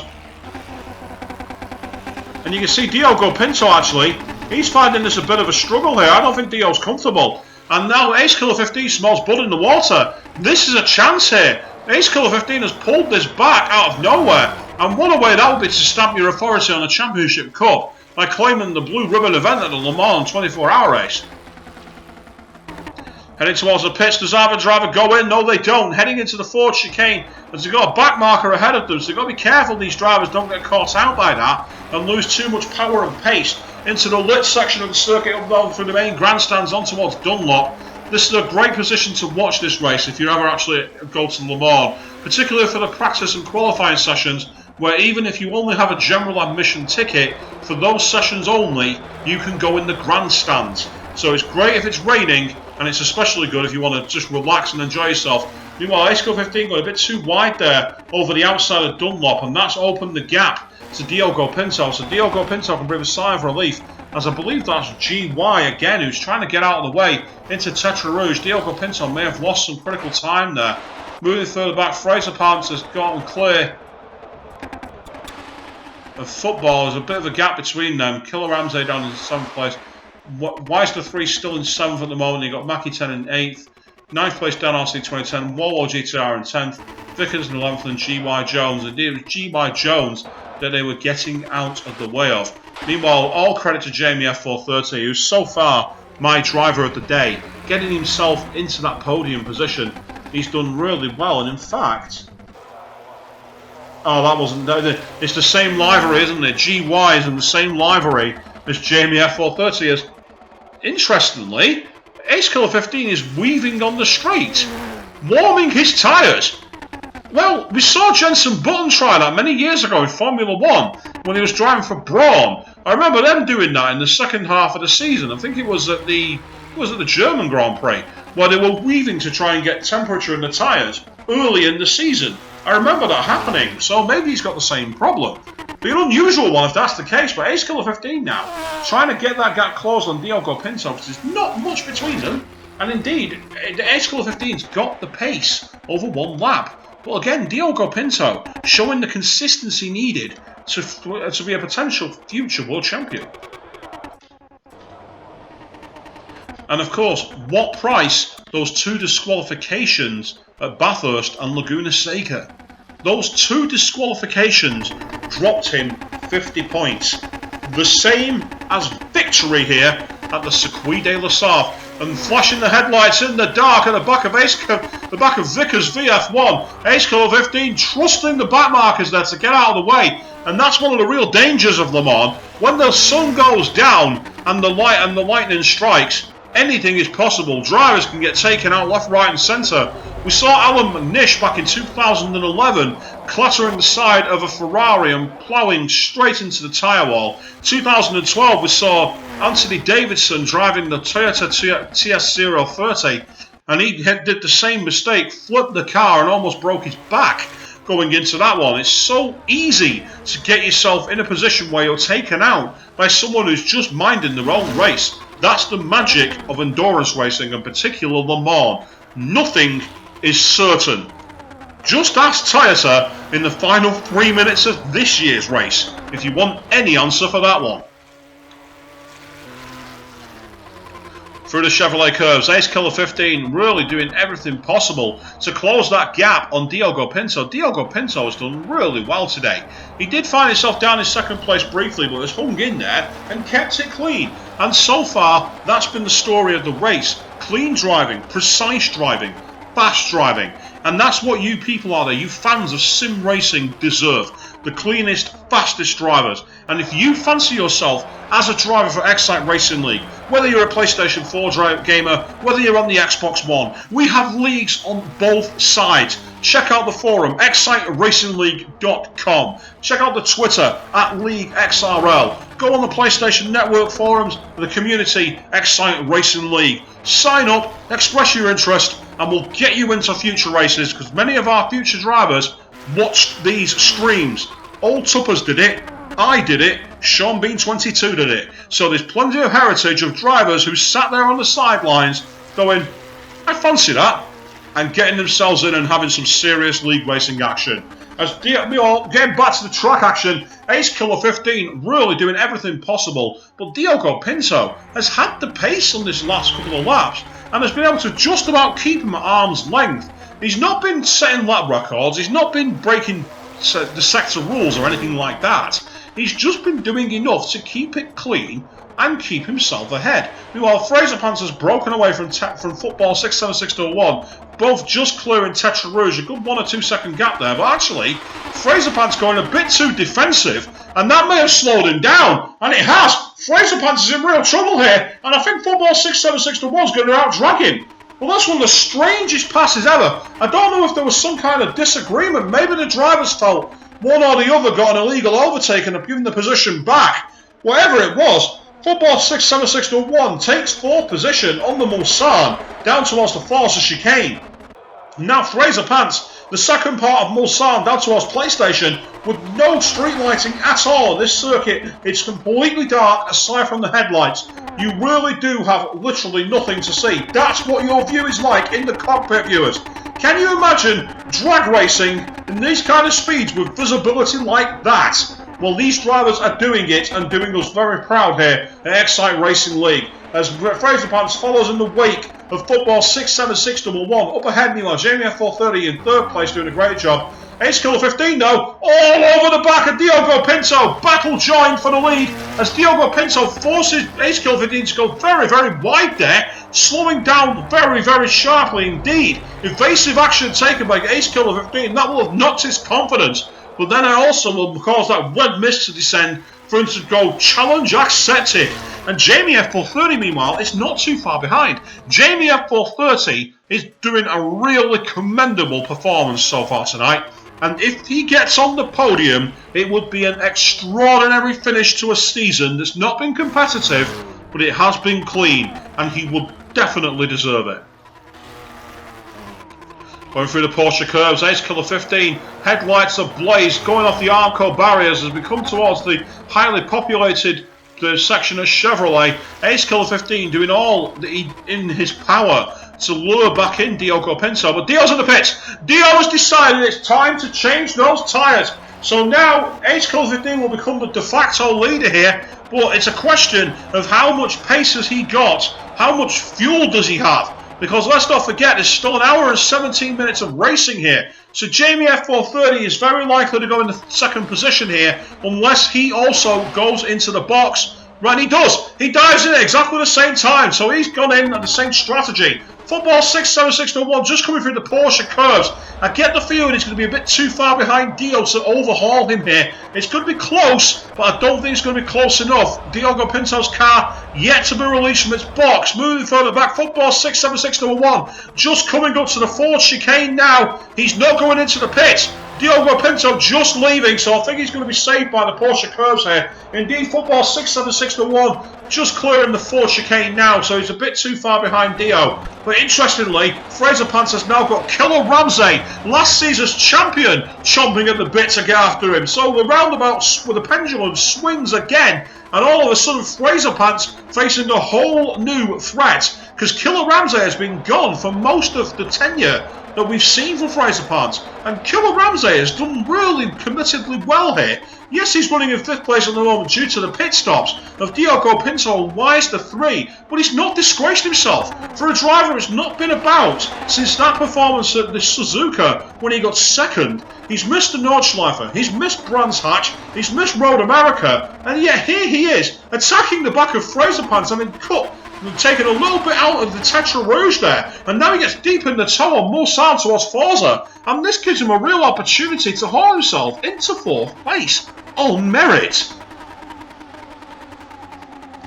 Killer Ramsey, headlights ablaze in the northern sky here, heading towards the Forza chicane. Oh, he's getting very late on the brakes there. He's gone so late, he's missed the chicane and into the sand. Well, maybe I've just completely cursed him by saying that he's not disgraced himself, because you have to wonder why he didn't bail out of that move sooner. Killer Ramsey down into 5th place as Fraser Pants now is looking at the back of Diogo Pinto. Now, if Fraser Pants gets past Dio, this is going to be a real change of the guard here. No, it's Football 661.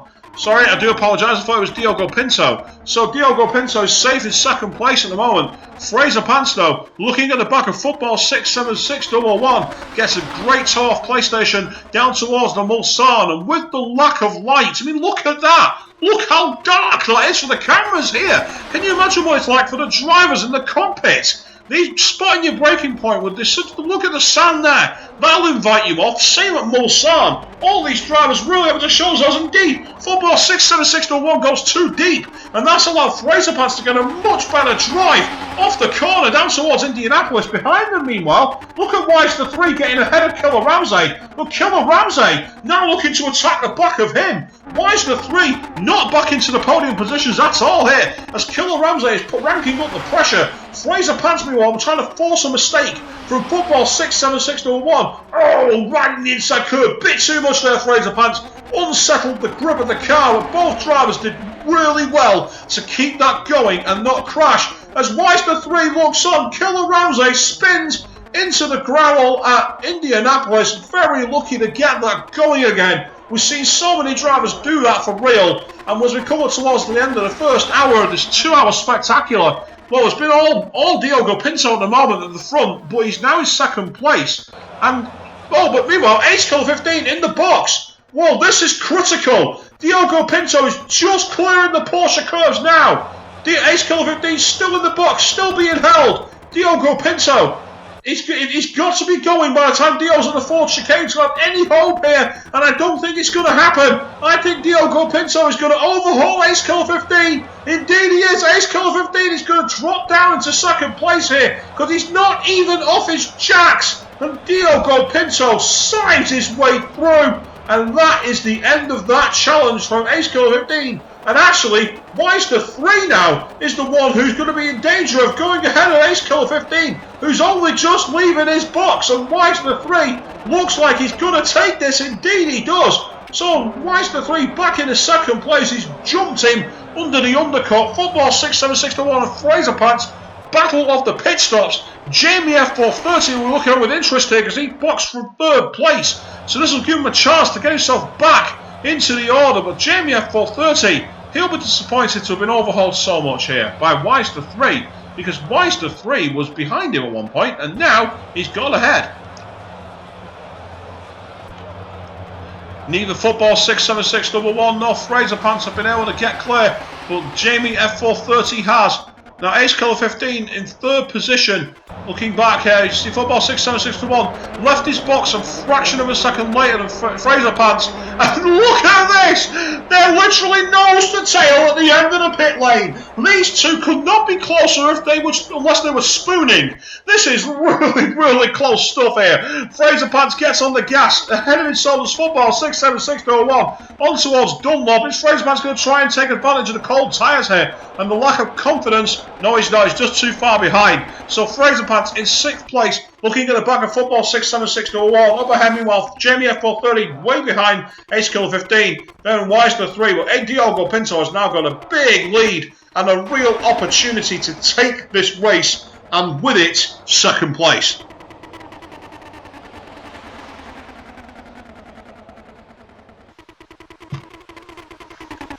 Hybrid power of Fraser Pants' LMP P30 in the RWD, really attacking as much as possible down the Mulsanne. And again, the darkness descends. Once you clear that middle part of the circuit where the roundabout is by the Le Mans Stadium, all of a sudden it's total darkness. For the drivers, a real test of skill. And you can see there, what was I just saying? Fraser Pants takes 5th place from football 6-7-6-1, who's caught out by the dark, goes too deep, and finds himself in the sand.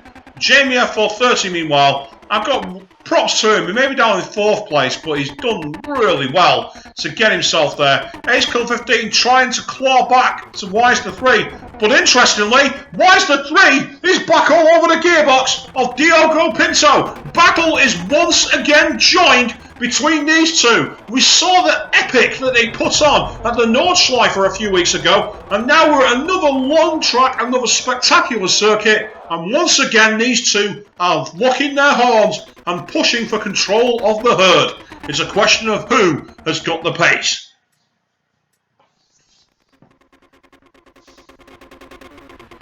Wise to 3 on towards the Porsche curves.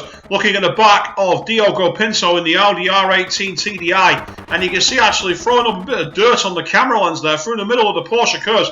Wise to 3 seems much more confident through here. Diogo Pinto, maybe it's the fact his tyres are still warming up, but Wise to 3 really sizing the chance here, coming for a Chevrolet. Is he going to think about trying to do a late lunge into Ford? I wouldn't recommend it, but then again, these drivers are some of the best in the world, so anything is possible. Diogo Pinto just about resists for now, but Wise to 3 making life very difficult indeed for him at the front of the grid here.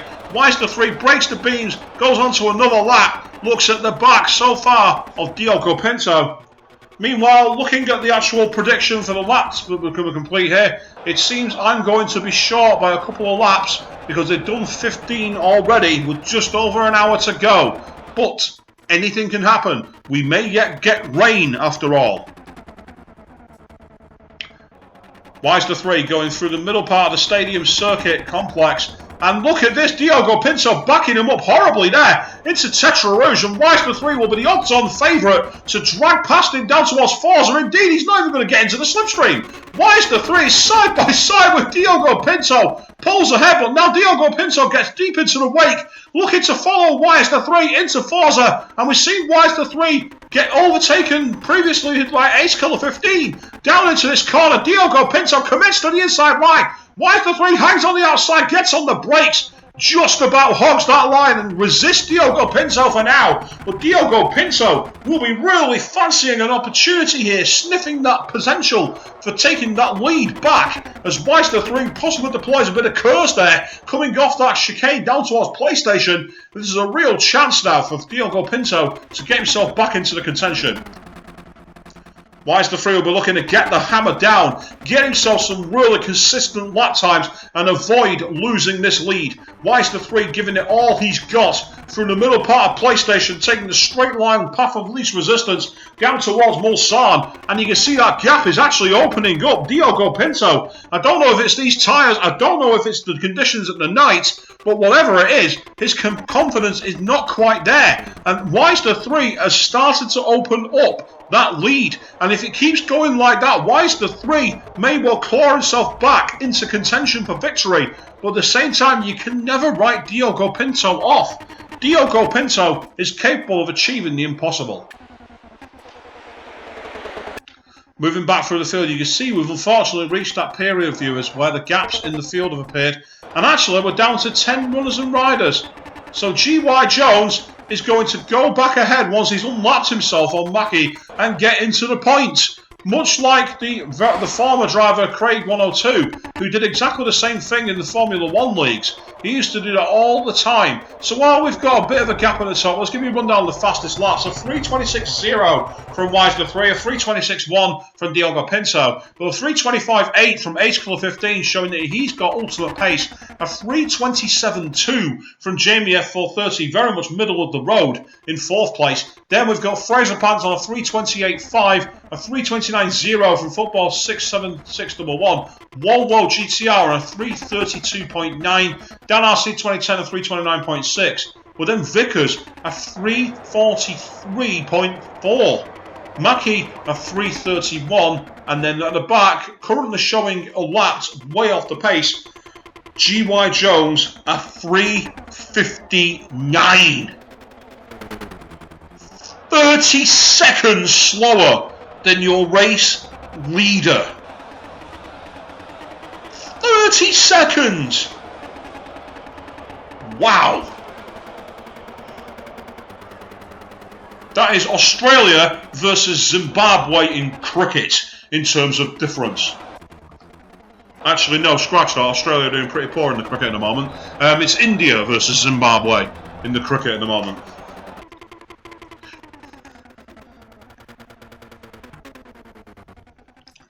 What's this? Diogo Pinto! Diogo Pinto has made an absolute hash of the blind bend at the top of the Dunlop curve, and just literally like he got onto the Bugatti section, and Ace Killer 15, out of absolutely nowhere, is in contention to take 2nd place. That's one of the strangest incidents I've ever seen. I don't know if he thought he could use all the inside curb and got caught out by the restrictions stopping the drivers getting into the Bugatti section of the circuit. But either way, Ace Killer 15 deep in the slipstream, and now trying to muscle his way into 2nd place. An absolute gift. Talking of cricket analogies, that's like trying to do a hook shot when you've got 3 fielders down in the deep. And yes, I was looking at the aberration of a shot that Moeen Ali took in his innings earlier on yesterday, for those of you who follow cricket. So Diogo Pinto now, getting deep into the slipstream, trying to get some credibility back. I was talking before about consistency of performance from Diogo Pinto. So much for my big mouth, because that was horrible. No idea what happened there. I'm sure the driver is the only one who can give us any kind of insights, but it has given us a bit of a battle now, because Ace Killer 15 is now in 2nd place, being chased very rapidly by Diogo Pinto. And up ahead, well, Weisler 3. Look at the lead. He's already at Mulsanne by the time they've even got the kink in view. That is a huge lead, a good 8 seconds there. And Weisler 3 now has time to play with as we enter the end of the 1st half. Let that sink in. The end of the 1st half. We still have a very, very long way to go.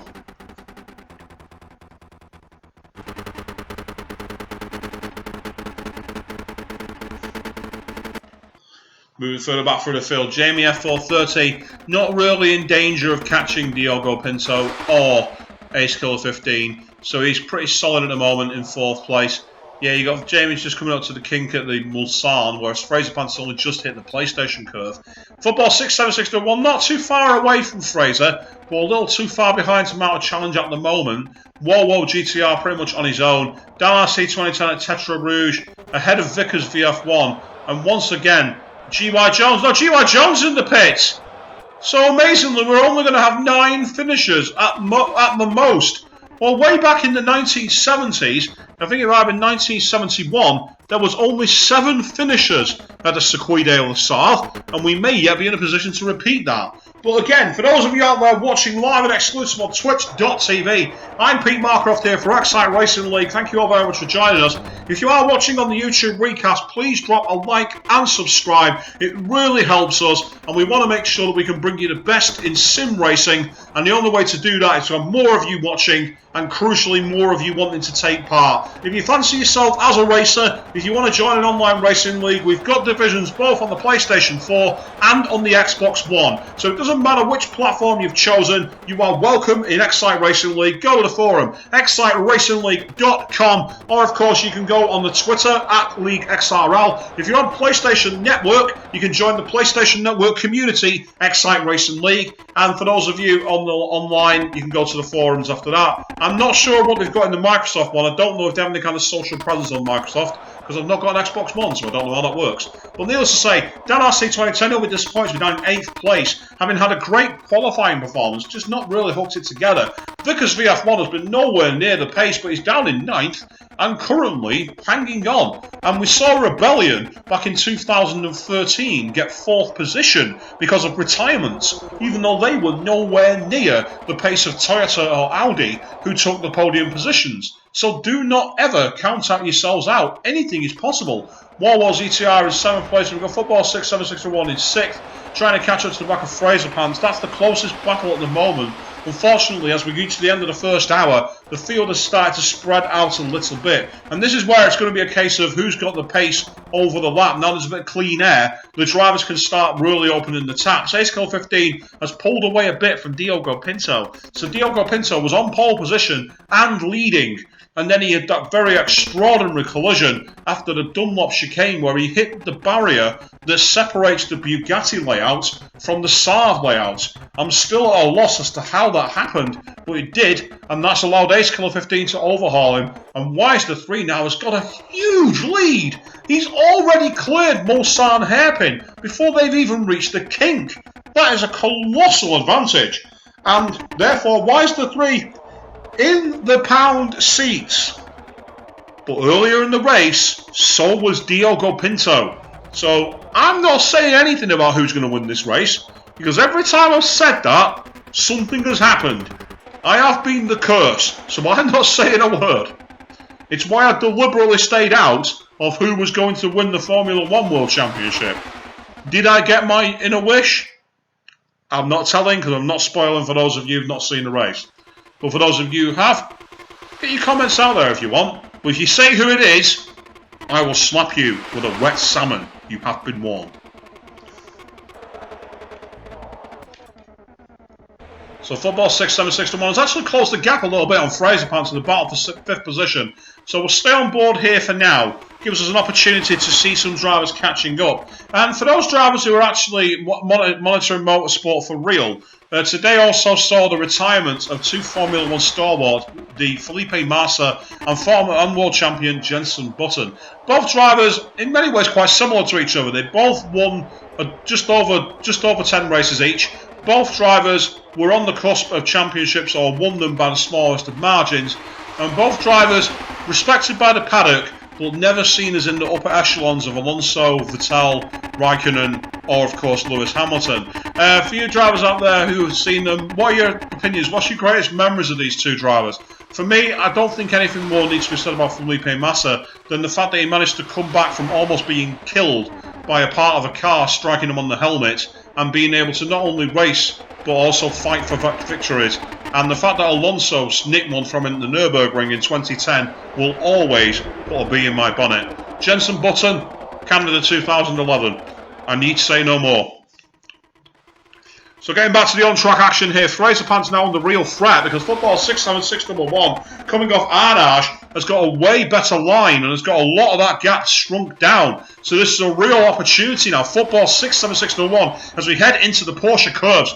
Ooh, got a bit too tight there, almost went onto the grass. You don't want to do that, it's so easy to spin off into the barricade there. Lumps of tyre debris being thrown around as the marbles come off. Sparks flying from the underneath of Fraser Pants' RWD P30. And again, he's really pushing as much as he can to try and open the gap ahead of Football 67601. He's started to respond through Chevrolet, heading into Ford. This is a real chance now for Football 67601. He wants to grasp this this window and be able to pull it open. Oh, but he's got a bit too deep at the forward chicanes there. Did well to wrestle that back to the circuit. Well, football 676-1 will be kicking himself because he'd have had the chance to drag behind Fraser Pants into Dunlop. Then again, the Mulsanne is coming up, and if you want to slipstream anyone, that's where to do it.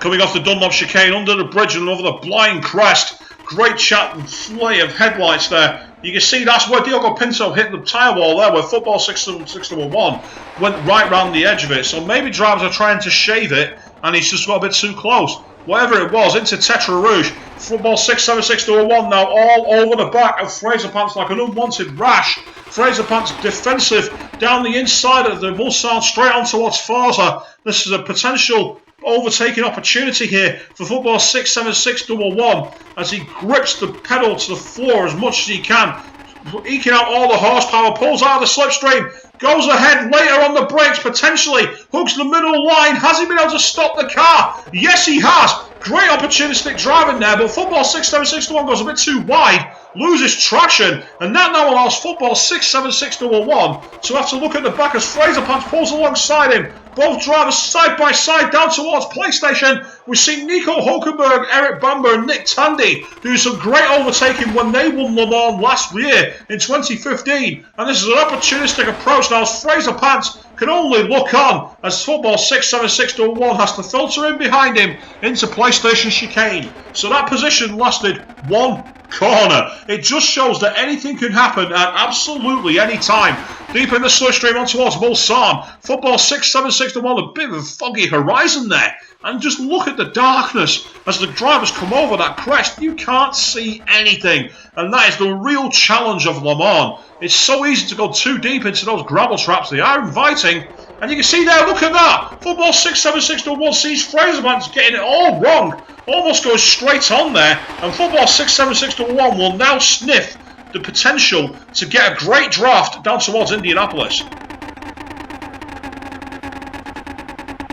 Deep in the wake, and football 676-1's committed. He's going to try and force his way into the high-speed corner. This will be a magnificent overtaking. Oh, contact!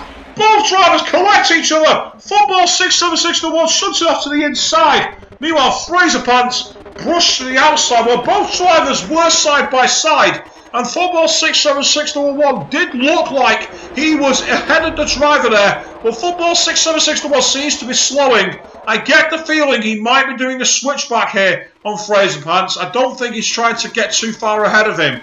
Fraser Pants getting a toe here down towards the Porsche curves.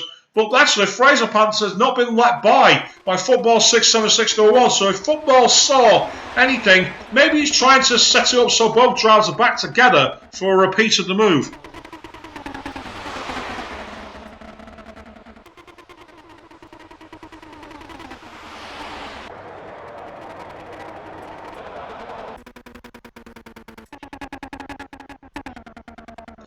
Up in front, meanwhile, is all absolutely open tap. These drivers are far too far ahead of each other. Heading into the forward chicane, Fraser Pants looking very strong indeed in sixth position. He'll be disappointed with the contact from football that put him into the barrier. But again, it wasn't intentional for football. It was an opportunistic move. It was a risky move. But it did look to me that it got down the inside. That would have given him the favourable line. And at that point, as the driver forced offline, realistically, you've got to decide if you can make that corner. Because if you can't, the driver on the inside has the track position. You can't say to someone, oh no, you can't overtake there, you're not taking the racing line from me. So I get the feeling that if there is going to be any kind of steward's inquiry to that, I think that's probably going to get put down as a racing incident. But then again, I'm not a steward. It's not my say. So we really don't know. Fraser Pants getting a good drive off the inside of Tetra Rouge though, and that's got it right back on the slipstream of football 676-1. So just when you thought it was safe to go back into the water, these two drivers are at it again, weaving left and right there from football 676-1. Got to be careful he doesn't do that excessively, or that could lead to a penalty. Fraser Pants though not confident on the brakes. Not confident to get on the inside and try and late brake like football did. And that's costing him dear, but at the same time football, and Fraser Pants actually, both going far too wide there. Very nearly went into the wall. Both drivers got away with that. Very, very lucky as we enter the final 52 minutes of racing here. Where has that first hour gone? Absolutely incredible stuff. And Fraser Pants now getting really very much caught in the moment. High-speed driving, trying to use that loss in downforce from the wake to his advantage. But Football 67601 looking very solid in 5th position. And as soon as I say that, he goes too deep into the chicane at PlayStation, and Fraser Pants goes back through. Right, that's it. I'm not going to say comfortable, or looking pretty, or sitting pretty, or doing really well any further, because as soon as I say anything like that, the drivers throw it away. Football 67601 will be kicking himself for that mistake, heading into the Mulsanne curves, trying to catch up to Football 67601, trying to catch up to Fraser Pants. Fraser Pants knows that he's got to take advantage of this because he's got this long back straight, and we've seen that Football, it's not afraid to stick you on the inside and attempt very difficult, high-risk moves. So if Fraser Pants wants to retain this lead, he's going to have to make sure that Football does not get the opportunity. Well, Football sniffs a window here. Fraser Pants hangs on the inside and goes, "Not this time, mate, you shall not pass," and enters Indianapolis in 5th place, but goes a bit too deep there. Doesn't really take advantage of the camber track at all. And that allows Football 67601 to get ever closer to the back into Arnage. But once again, Arnage has not been a good corner for Football 67601. He just hasn't been able to use all the apex and all the surface, and that's cost him dearly. He's just not been able to get it together.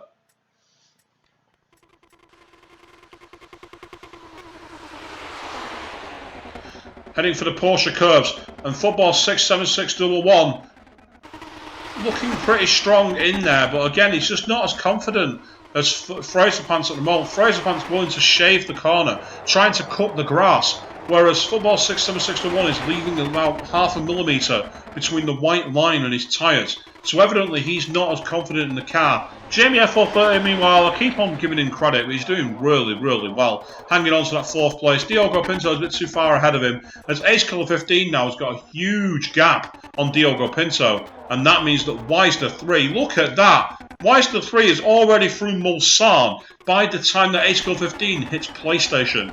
That is a colossal lead. The key question here is whether Ace Killer can get through on one stop, and whether Wisner 3 needs to stop twice, because that might be the deciding factor.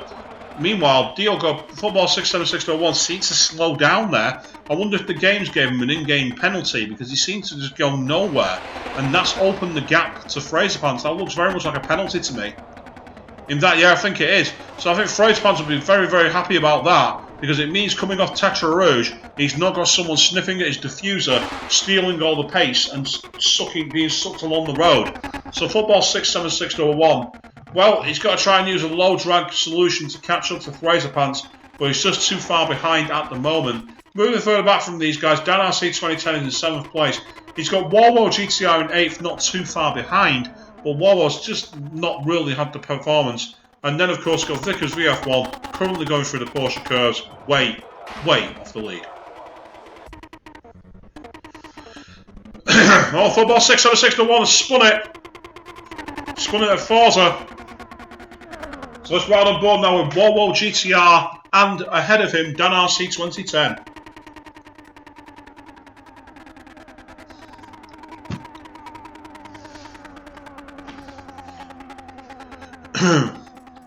Sorry about that, viewers, I do apologise, got a frog in my throat. And you can see that Warwo GTR not really closed that gap up going into Forza, so it's definitely much the advantage for the moment on Dan RC 2010. And again, you can see now that the field unfortunately has spread quite a long way, so there's not really any battles on track at the moment. It's disappointing when that happens, because you want to see the best in the world. But why is the 3's in the pits? I did call this. I did wonder if the other guys are going to one stop or not. So that now means that Ace Killer 15 goes into 1st place, and Diogo Pinto surely is going to take 2nd.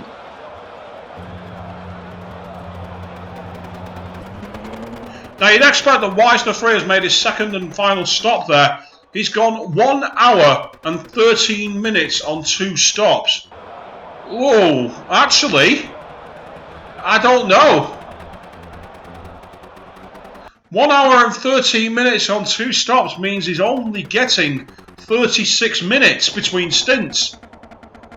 That might well mean he has to stop again. This race is not over. Ace Kill 15 is now your race leader. Diogo Pinto is second. And just coming on towards Tetra Rouge, Weisner 3 in third. So Diogo Pinto for now can breathe a sigh of relief. But then ahead, Ace Killer 15. So all questions now will fall as to whether these drivers have to stop again. I get the feeling that Weisner 3 will be able to pass these guys at least once, because they're going to have to stop at least once again. But both of these drivers went in just before the 1 hour mark. That tells me they'll have to stop once. Weisner 3, on the other hand, has already been in twice. Weisner 3 may well lose this by basis of the pits.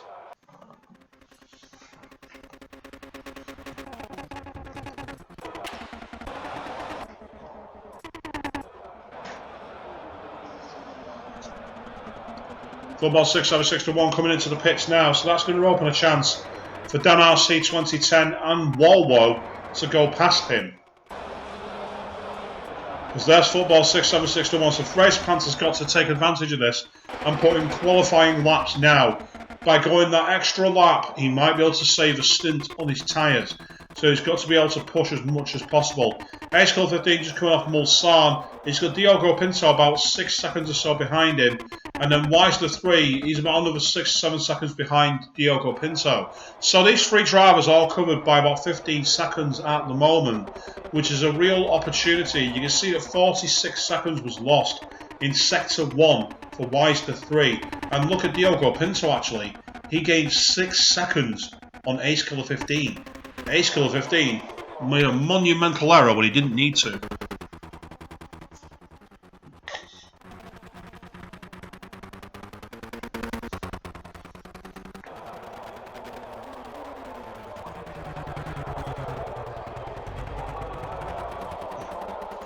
Sorry viewers, I've just got a back pain here, I do apologise.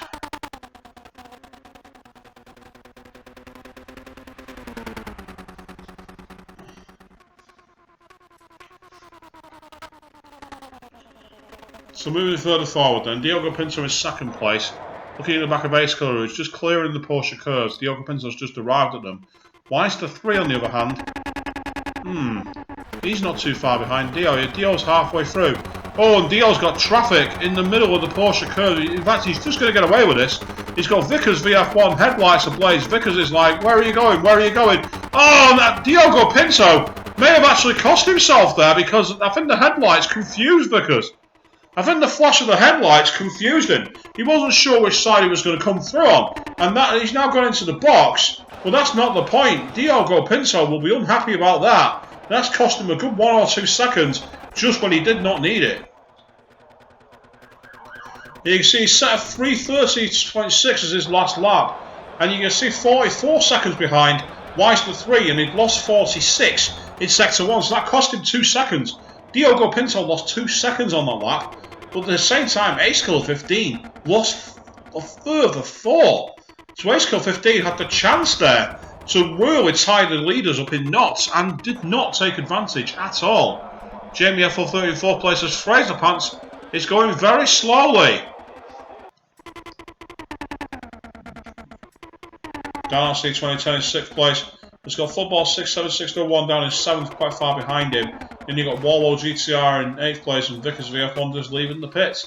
So regrettably, viewers, with 3/4 of an hour remaining, the field are spread out. And there's very little that we have in the way of on-track action.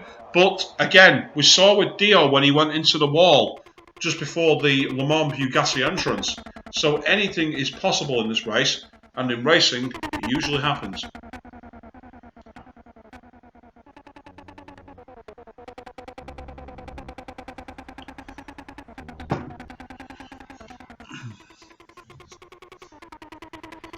Ace Killer 15, race leader, championship winner. Doing everything he can to underline his presence in sport here, showing that he is one of the best esports drivers there is. Meanwhile, Diogo Pinto in 2nd place, trying to attack it in the Audi R818. Then you've got Weisner 3 in 3rd, who is starting to close the gap a little bit, but he's probably a bit too far adrift to be able to make a real difference. Yeah, because you can see that Diogo Pinto has just come up to that braking turn now. Yeah, and you can see that White 3 is only just starting to see it. So there's still a gap of 3 or 4 seconds there. Jamie F430 is doing a respectable job in 4th to the PlayStation chicane. He's way clear of Fraser Pants, who's already at Tetra Rouge now. And Dan RC 2010 is in 6th place. Coming under Dunlop, he's been trying to punch his way back after a disappointing race.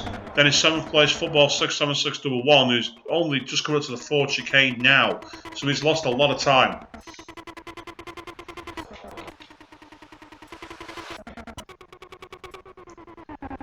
So Wisner 3 was the race leader, went into the pits. Is he the net leader of the race or not? It's hard to say because, again, we don't know if Ace Killer 15 and Diogo Pinto have to visit the box. We'd assume they're going to need at least one more stop.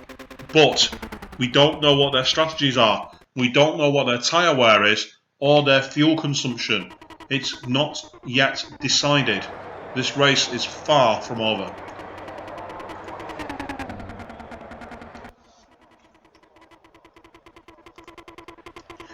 So I want to look at the actual championship standings as they are, because Ace Killer 15 is currently on 219 points. If he finishes in 1st place, he dominates and goes to a 269, completely unassailable. Football 67601, he'll be disappointed down in where he is. He's no real threat at all. Diogo Pinto on 135. If he gets 36 points, then that's going to put him into 171 as a total, which he'll be still disappointed because of those 2 losses by disqualification, which cause him to have problems.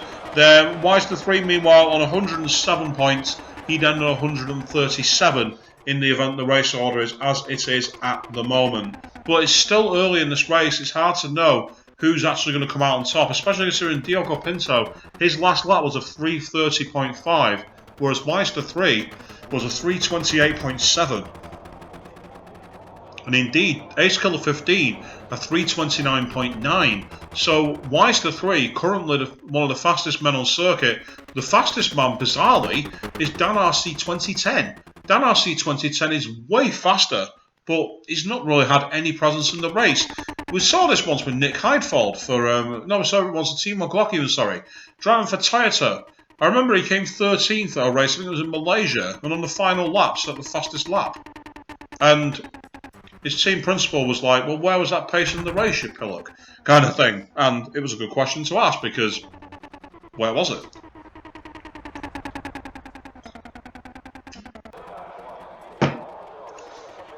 So Wisner 3, trying to close that gap as much as possible on the back of Diogo Pinto, and indeed it is coming down as we come up towards PlayStation chicane. So Diogo Pinto, he's yet to stop as well. Let's not forget that Wisner 3 has been into the pits and is not too far behind him.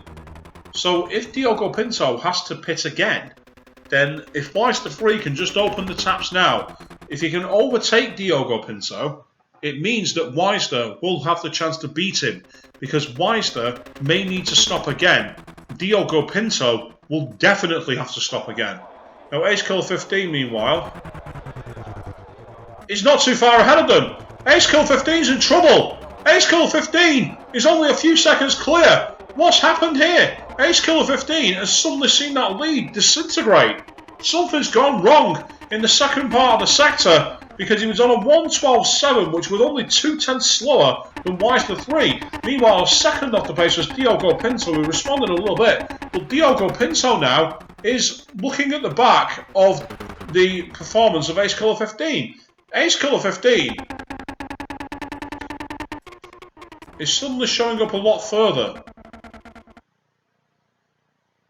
I'm not quite sure what happened there, viewers. Something wasn't right, because Ace Killer 15 was all of a sudden a lot further behind. Indeed, a 1:33 was his split time. What's Diogo Pinto and Wisner 3 going to give us?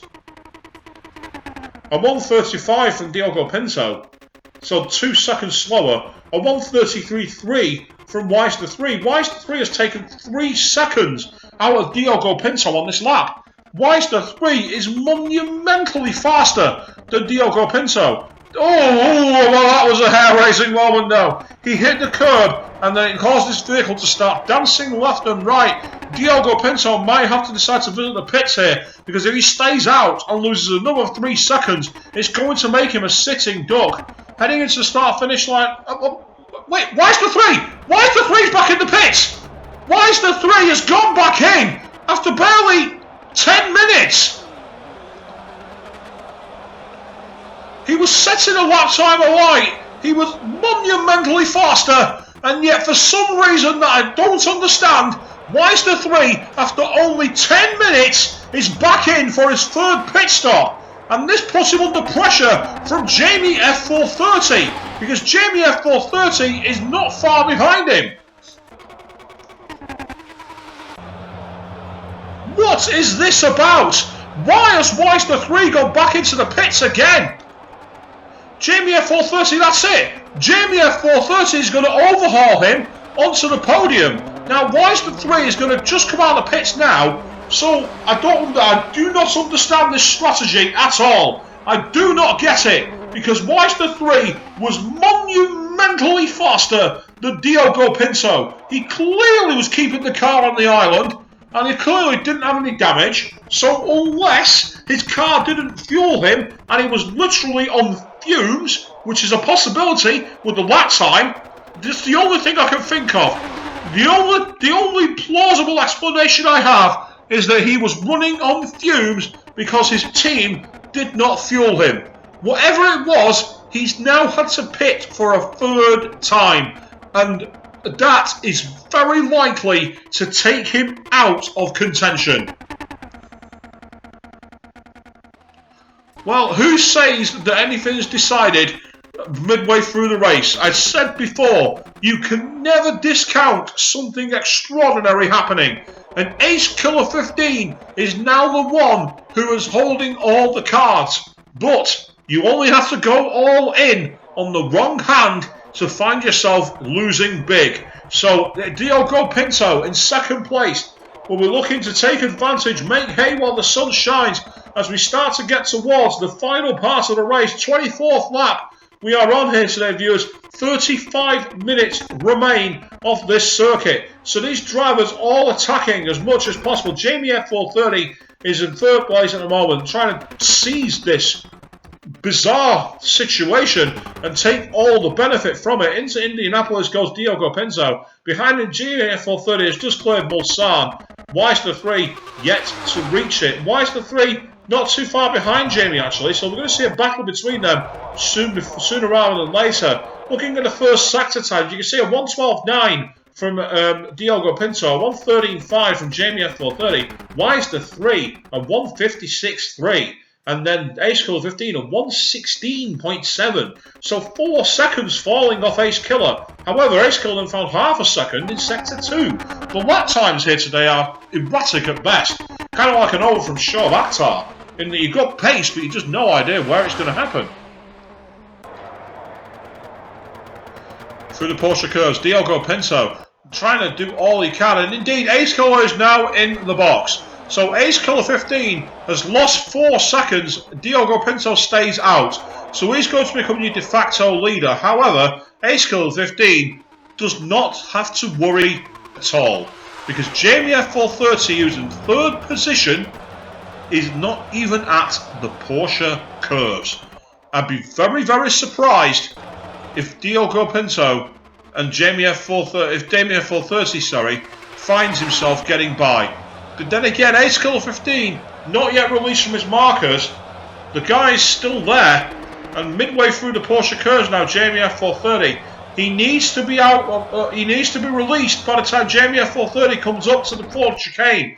Otherwise, he's in trouble. And Weiss the 3, unbelievably, is right behind him.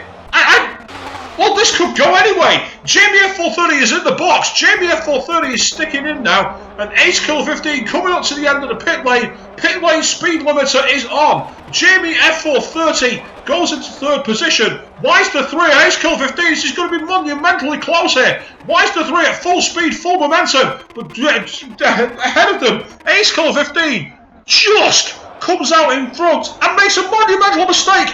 Goes completely off the circuit at Dunlop. And Wise the 3, well, maybe he takes after his name after all. Maybe he is wise because he somehow managed to pit, despite being behind Ace Killer 15, he's managed to pit and get ahead of him. That was an amazing outlap from Wise the 3 to get himself vaulted ahead of Ace Killer 15. And Wise the 3 now has the opportunity to get after Diogo Pinto. Diogo Pinto has just cleared PlayStation and is on his way in the sunlight towards Mulsanne. Game on.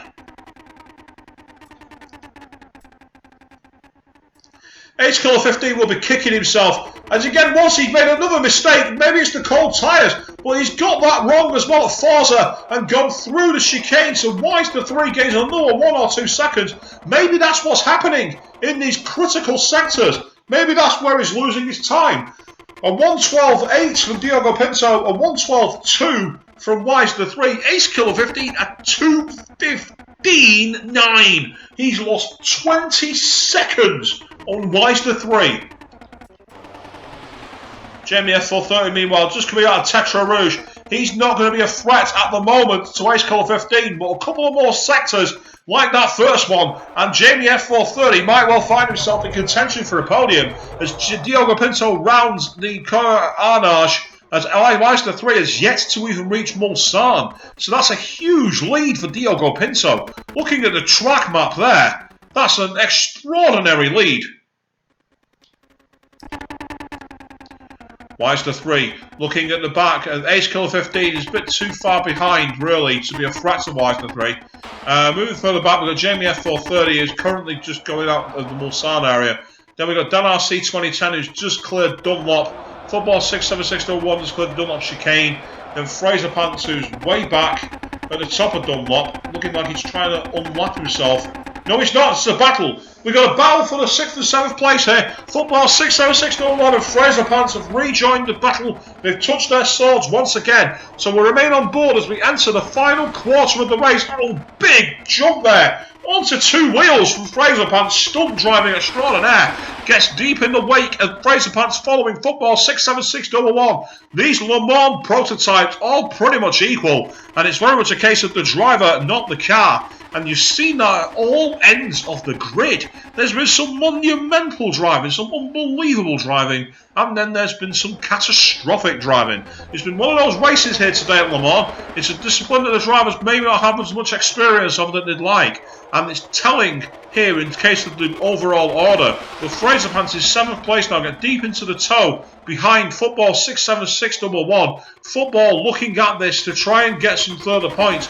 He knows now it's very unlikely that he's going to get himself that 2nd place in the championship. However, he's trying to frustrate Fraser Pants at the end of the PlayStation chicane. Gets on the brakes nice and early there. Gets a smooth line both in and out. And Fraser Pants finding this very, very tricky. But he's gone very, very wide, almost into the grass and the barricade there. But now he gets deep into the slipstream once again down towards Mulsanne. Fraser Pants might fancy an opportunity of sneaking around the outside and out-breaking Football 67601. Well, Football 67601 has got a few too many yards there, and it looks to me like unless he makes a mistake, he's going to hang on. Indeed, he does for now. Well, Fraser Pants will be looking to use this long king to the straight towards Indianapolis and Arnage to be able to get the speed, get maximum out of the tacho, and really give himself a chance to late break on Football 67601. As the sun rises here, the night is over, and we are into the final stints of Le Mans here at the Circuit de la Sarthe in France. Live and exclusive on Twitch.tv. For those of you watching the YouTube recast, I'm Pete Markroft for Excite Racing League,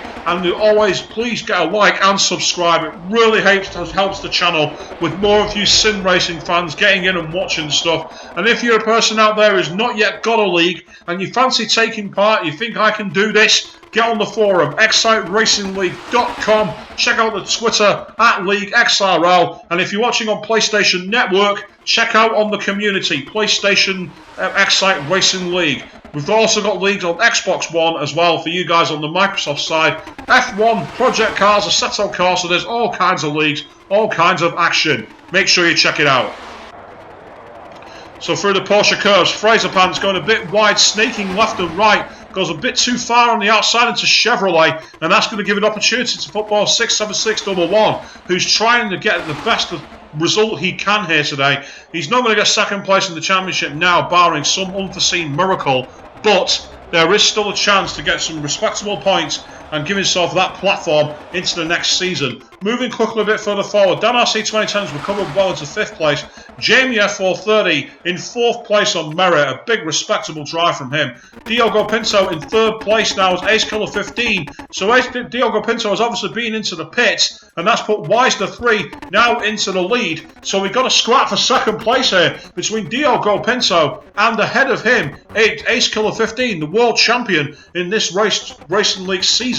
He won it last week at Brands Hatch, so this race in many ways is seen as a dead rubber, but he wants to add that crown of the double point Le Mans victor in Le Mans prototypes. But Diogo Pinto and Wise the 3 have really showed a challenge here today, coming off Arnage there, and Diogo Pinto looking at the Porsche curves, and I think Diogo Pinto smells a way to get a knockout blow here and take that 2nd place and 36 points to all haul himself ever closer and maybe just about get 2nd place. Because for now, if we take a look at getting the championship points up on my screen at the moment, I won't cut away so you viewers can get the action. At the moment in the championship, we got Paul Wise the 3 is currently on 107 points. If he wins, he finishes on 157. Diogo Pinto, meanwhile, is on 135. If he finishes 3rd, he gets 165. So he's pretty much going to be set for 2nd place regardless.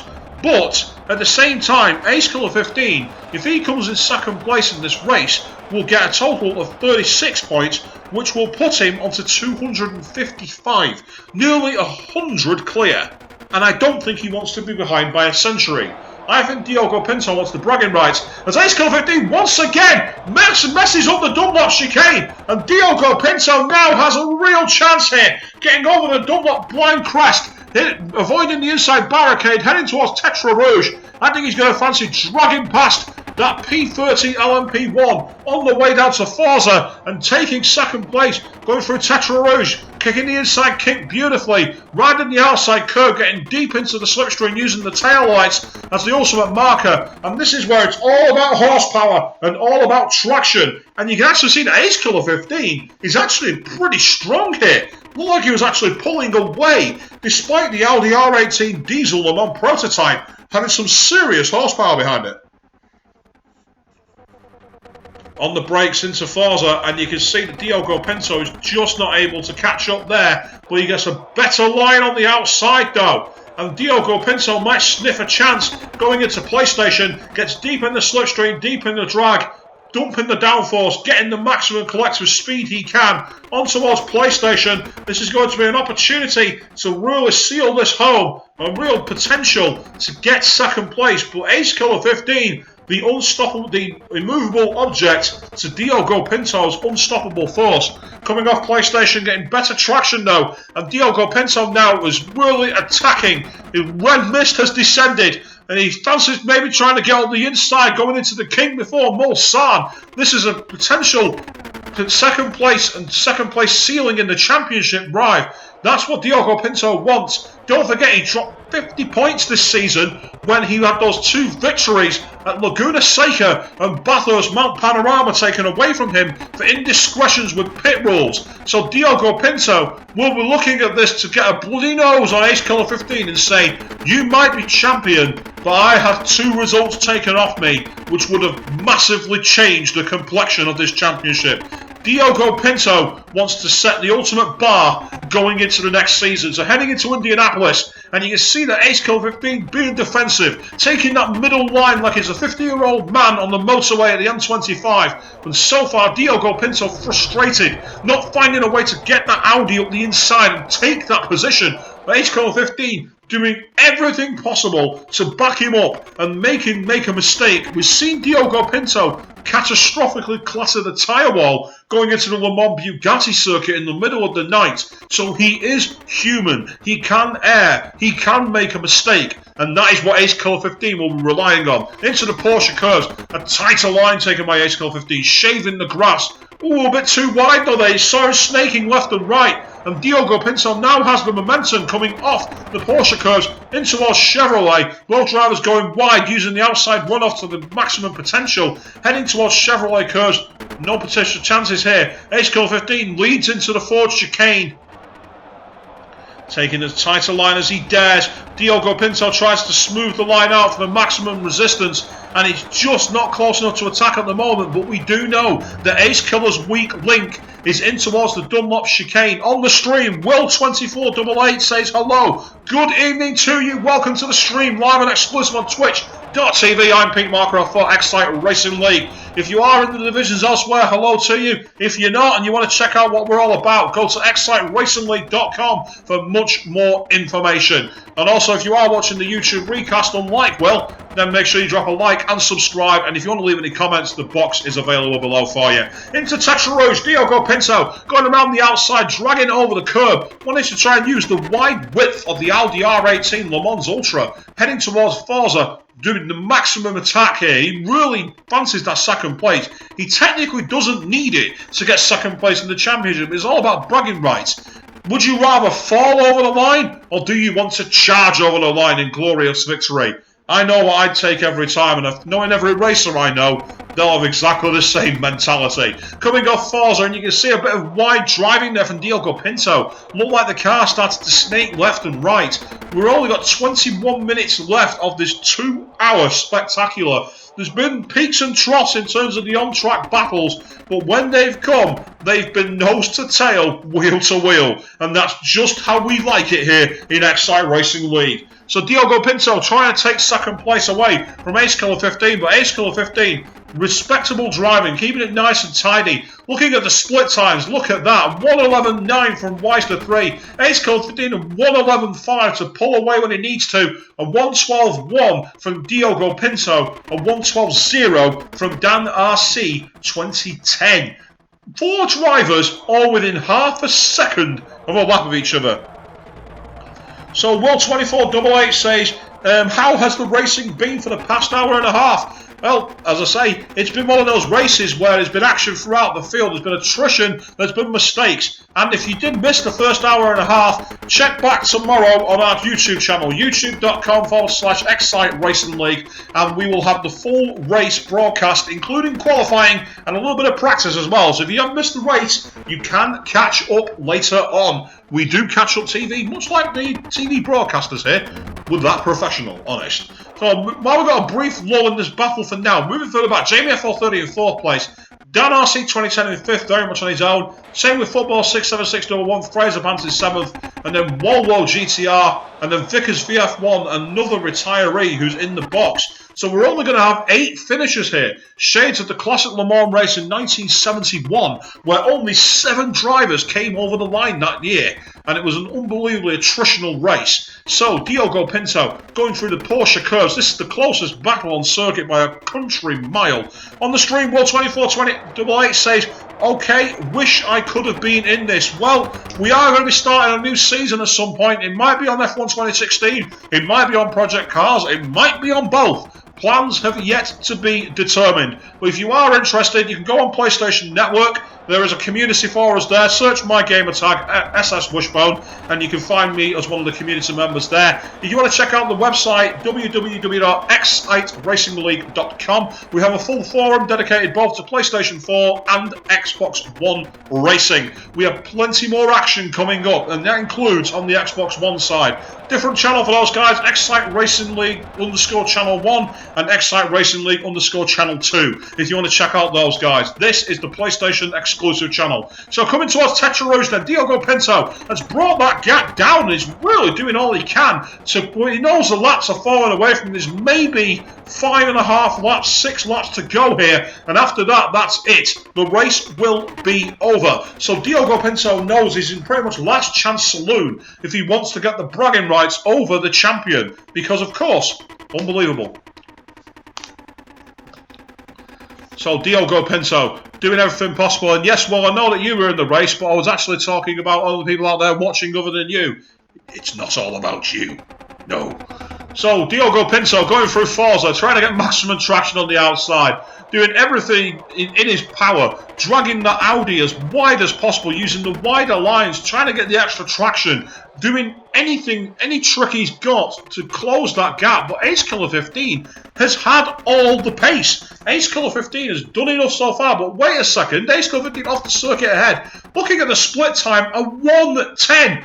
A 1:10.8 from Ace Killer 15. This could be an absolutely monumental lap time if he keeps that pace going. He pulled nearly a second out on both Diogo Pinto and Wisder 3, the race leader. That is a massive performance. And the only thing we have to ask is, where was this earlier in the race, Ace? You could have finished on the ultimate high. Very, very wide line there by both Diogo Pinto and Ace Killer 15. Both literally darting off the circuit, saying I can go wide. And yes, well, I agree with you. It does look like Ace is pulling away. Ace has got the hammer down now. I think he wants to break the toe and end the season with a good second place, 36 points, and get himself up towards a massive total. Because if he gets 36 points, he ends up with more than 250. That's not something you shake a stick at, is it? That's a really good performance. But Diogo Pinto starting to claw some time back here for Indianapolis and Arnage. The lower speed corners certainly seem to favour him. And let's not forget, Ace Killer 15 has that Achilles heel, which is the Dunlop chicane. For some reason, he's had problems in that chicane in this race and has fallen away.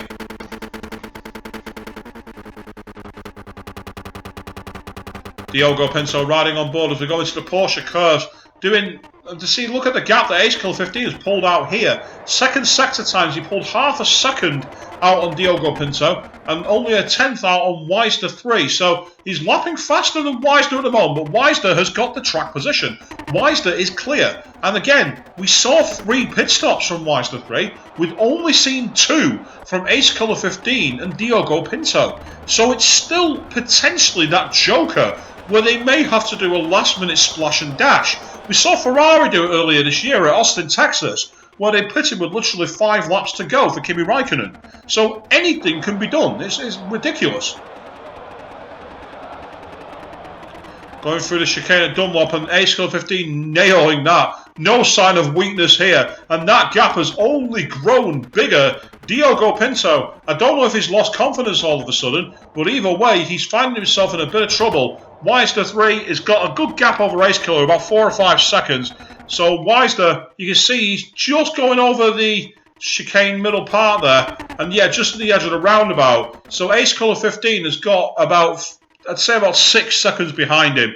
So it's unlikely that he's going to catch, but with a 3:24 as his last lap and a 3:25 as Wisder 3's, he may yet have the laps. Maybe that's why he suddenly opened up the taps. He might fancy taking victory here. If he can set 3:24s for the remainder of the race, that might be enough to put the frighteners on Wisder and make him make a mistake. We've seen both Ace Killer 15 and Diogo Pinto go off the track. The same thing can yet happen to Wisder. This race is not over until the checkered flag falls. And I know I bleat on about it, but look back at this year's real-life race in the Le Mans 24 Hours, where Toyota were on board to take victory by nearly a lap, and then their car went with 3 minutes to go.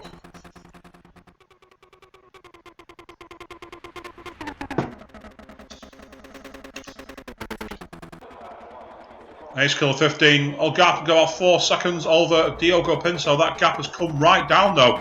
Diogo Pinto has responded. A 1:10.9, only a couple of tenths this time, but he's still in the 1:10s for Sector 1, whereas Wisder and Diogo Pinto are both in the 1:11s. So, it's definitely there for the taking, but he's going to have to do it the hard way. And I will be honest, with the Wisder 3 just arriving at Indianapolis now, that is potentially a race-winning gap. Riding through Indianapolis, using that outside banking camber to the best of his ability. Ace Killer 15 heading towards Arnage. doing a good performance so far. A bit of tail stuff on the outside there. Car started to snake left and right away from him. Diogo Pinto down in third place, possibly resided himself to that position now. As he gets the field, 133.0 is what Wise the 3 says his first sector, a 132.6 from Ace Killer 15, a 132.5 from Diogo Pinto. So much for resigning himself to that position, because Diogo Pinto has suddenly responded. Well, where did this come from? Through the Porsche curves, you can see that Diogo Pinto, even though it seemed like he was gaining time on the back of Ace Killer 15, he's actually dropped off in the distance through the Porsche curves. Maybe he's just not got the confidence through those high-speed sections. Oh, looked like Ace Killer might be going for a very late dart for the pits there. I had a feeling he might have gone for his splash and dash. But he's not. He's stayed out. What's his lap time going to be? A 3:23.8. Well, Diogo Pinto a 3:23.6. Well, game on. These two drivers are going to try and battle to the very, very end. And that's the way we like it here in Excite Racing League. Live and exclusive on twitch.tv. Or, of course, if you're watching the YouTube recast, like, share and subscribe. And please drop your comments in there. And you can follow us on Twitter at LeagueXRL.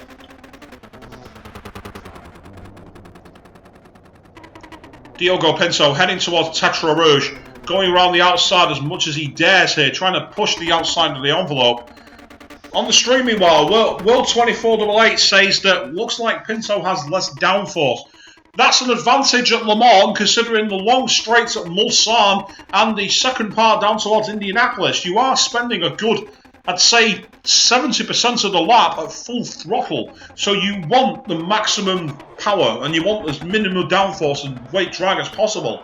But through corners like the Porsche curves and through the sweepers before Tetra Rouge, you need the downforce. You're quite right, Will. And that can be a difference maker. We've seen Red Bull in the past in Formula 1 at races like Monza and Spa manage to run extra wing and pick up enough speed during those middle sectors to be able to account for the straight line deficit. And Jenson Button in 2010, let's not forget that at Monza, where he was the first driver in about 20 years to very nearly win on a high downforce setup. So anything is possible if you know how to apply it.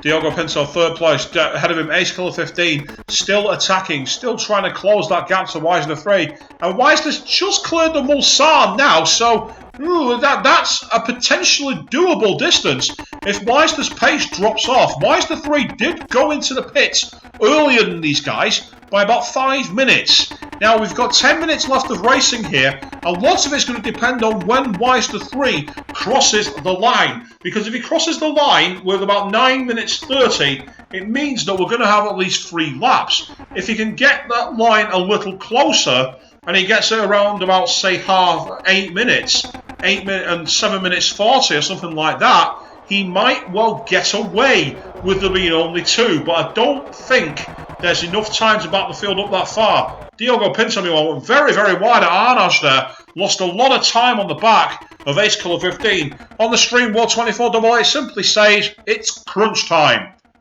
Yes, it is.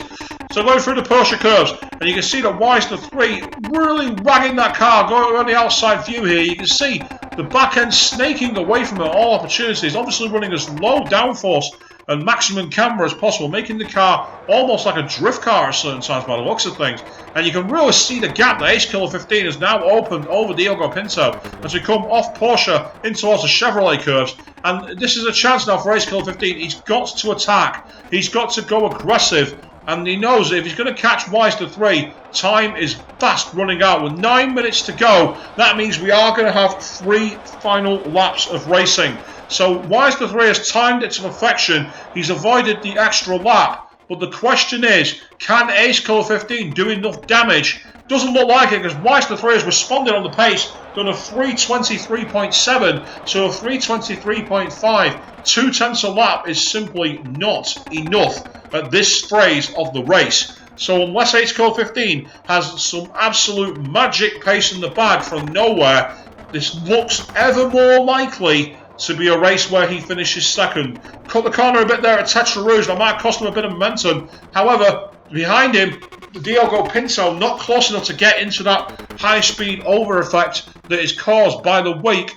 coming off the vehicle. So he's not going to catch up. Meanwhile, Wise the 3 just coming up to Forza chicane now. So Ace Killer 15 looks to me to be a bit too far behind.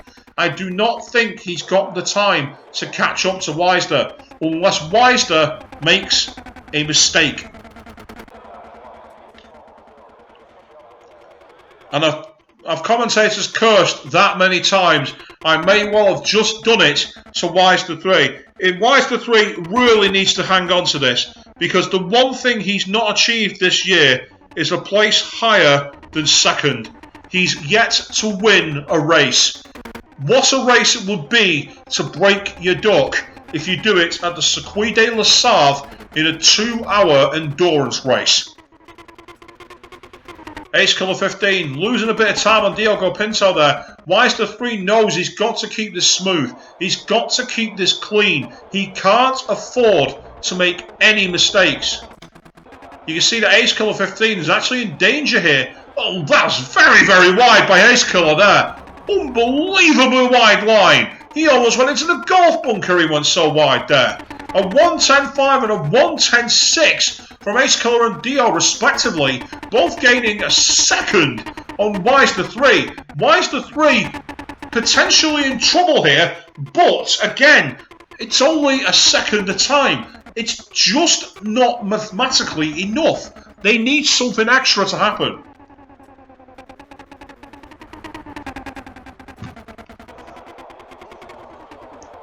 Ace Killer 15 trying as much as he can, trying to unleash all the taps from that car to find any hidden reserves, any extra kilojoules of energy that will push that car that little bit quicker through the air, any little extra bit of wing that will give him that a little bit of corner speed through the Porsche curves, any little bit of DRS that will give him the drag reduction needed when he's on those straights, anything that will give him those critical tenths that might allow him to catch up. Going through the middle sector, he's taken another 7/10 of a second out of Wise the 3, so that's 1.7 seconds taken out.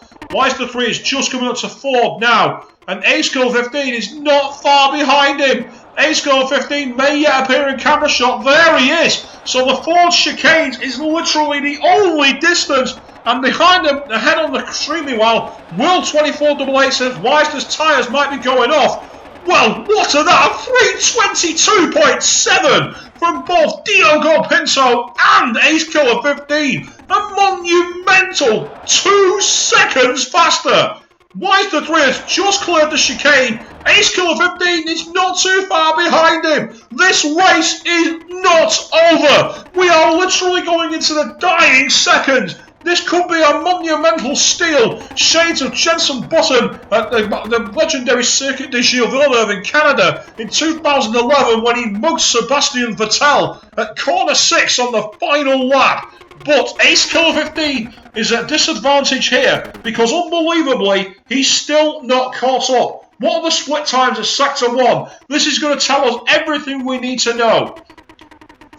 No sign of the splits just yet. Wise the 3 has just hit Forza now. Ahead, meanwhile, Ace Killer 15 following him in. So that's the gap. That is literally it. There's almost nothing between these two. The gaps are coming down. Look, there we are. You can see Ace Killer 15 and there's Wise the 3. Just on the straight. You can see them both in camera shot.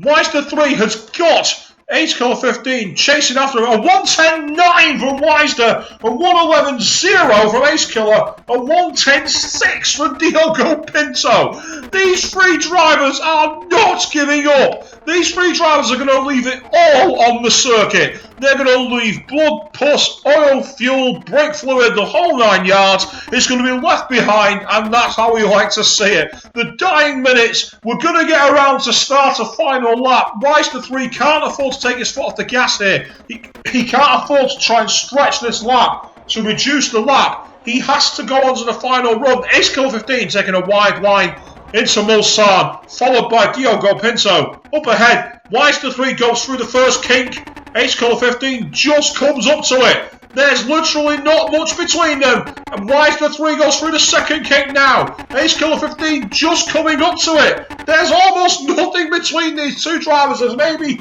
3 seconds possibly. Into Indianapolis. Oh, big mistake there from Ace Killer 15. That's going to cost him critical momentum. Going underneath the bridge, and that's going to have lost him 2 or 3 tenths. We're going to find out when we get to the split times. And Diogo Pinto, like a smiling assassin, has caught up in 3rd place. On the screen, Wise the World 2488 simply says, incredible. This is going to be amazing. Well, it wouldn't be an X-Type Racing League race without some final last-minute twist in the tail. Going into the Porsche curves, that's where Wise the 3 is. And at the same time, Ace Killer just starts them. So it's a question of whether these guys are going to be close enough to attack Wisder. Has Wisder found the pace he needs to be able to fight them off? On the split times, meanwhile, 133.0, 133.0, 132.3. 7 tenths of a second from Diogo Pinto. That's his spectacular pace. And this might be exactly what Wisder 3 needs. Diogo Pinto pushing now means that Ace Killer 15 is going to have his wing mirrors full of Audi and a lot sooner than he expected. Because Diogo Pinto 322.6, it's a new official fastest lap. That's incredible stuff. 324.6, he cut 2 seconds out and nearly 3 seconds out of Wisder. Diogo Pinto is absolutely on a charge here. Diogo Pinto is taking it as far as he can. Wisder 3, meanwhile, has got the blessing in disguise because Diogo Pinto taking the race to Ace Killer 15 allows him to stretch that lead and be able to take it off. Will 2488 saying maybe Wisder playing mind games, I doubt it. The pace that both Diogo Pinto and Ace Killer 15 were showing is some kind of very strange mind game, if that's what it was. Diogo Pinto now looking at the back of Ace Killer 15, who's trying to catch up to Wisder. Wisder 3 just hitting the brakes for Forza now, and you can see that Diogo Pinto, he's not afraid of lunging, and Ace Killer 15 will know this. Ace Killer, oh, collision! Ace Killer 15 spun it on the final turn, unbelievable! Ace Killer 15 drops it! Diogo Pinto goes into 2nd place, and that is absolutely unreal. I don't understand what the hell just happened. But Ace Killer 15 not even broke the beams, he lost 7 seconds. Unbelievable. Wisder 3 meanwhile has pulled a 10th out on Diogo Pinto. But Diogo Pinto now has free track. He has clean air. Diogo Pinto might well become a factor in this division after all. See, that's the gap. That is the gap right there between Wisder 3 and also behind him, Diogo Pinto. Diogo Pinto just missing out, coming into shot. Coming into the Mulsanne curve. There's the headlights in the back through the trees. Diogo Pinto is closing the gap, but I don't know if he's got the time, unless he pulls something special out of these final 2 sectors. I really doubt that he's going to close that gap. But then again, we saw that happen with Ace Killer at Forza. Who knows what's going to happen? Who wants to win this race? Who wants it bad enough? We've literally reached the end of the time. The clock has officially stopped ticking. So this is the final lap. Wisder 3 has done what he needed. He's restricted that extra lap away. Diogo Pinto in the Audi R18 TDI trying to catch up as much as he can to Wisder 3, who's just gone through Arnage. Meanwhile, Diogo Pinto, does he come to camera shot? No, he doesn't. So I think that's going to be it. I think Wisder 3 has done just enough. And by just, I mean just. A 133.3 for Sector 2 from Wisder 3. Whilst Diogo Pinto at 133.7, that is it. Diogo Pinto's chances now hinge on something happening to Wisder. Well, we saw it happen to Toyota, so until he sees that checkered flag, there is no official result. So Wisder 3, coming through the Chevrolet curves for the final time, into the Ford chicanes. Do not drop it now. Do not get greedy on the curb. Do not get taken out by a black marker. Wisder 3, heart in mouth, goes through the final chicane, flashes the headlights, and takes a thoroughly deserved maiden victory. Behind him in 2nd place, flashing his headlights. A tremendous battle back to 2nd place. Ace Killer 15 will be disappointed to have had it end in such a strange fashion. And he's actually pulled over on the straight for some reason. What's he doing? Oh, he's broke the beams now, so he's gone 4th.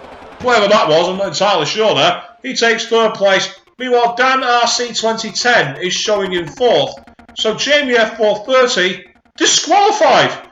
Jamie F430 got DQ'd. I don't know what happened there. Well, that's unbelievable. That is ridiculous. And it means that we're going to have, in shades of the 1971 race at Le Mans, 7 classified finishers. Art imitating life.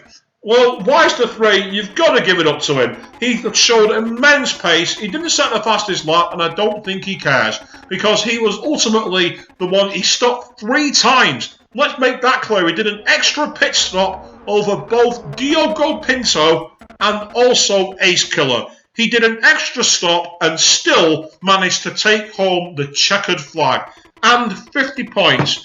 Diogo Pinto, meanwhile, taking 36 points means that he is definitely going to be second of these runners in the championship. So Ace Killer 15, he officially finishes on 249 points, 1 short of the magic 250. Behind him, meanwhile, Diogo Pinto, he collects a thoroughly deserved 36 points to finish on 171. Weister 3, though, takes that monumental double points victory to get 157, which is a fantastic 3rd place result. So well done to you there, Weister. You fought really, really hard. Football 67601, however, he may not yet be in 3rd place, because Football 67601 is down in 6th and not under any pressure to be taken by anybody else. He's going to get 16 points, which heartbreakingly puts him on 160.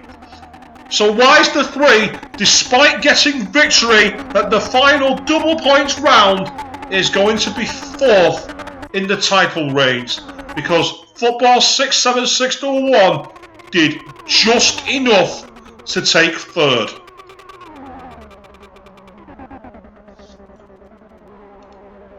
The good thing about that, though, is that all the drivers who are in the top 4 have all won at least 1 race.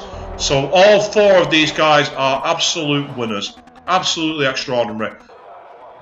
And you can see there was 35 laps completed by the lead drivers. I predicted 30. So I was a little too far behind on my pace. Fraser Pants comes in to collect a very well-deserved 5th place. Football 67601. It's showing in garage. Did he retire to the pits? Hold on a moment. This is not yet over.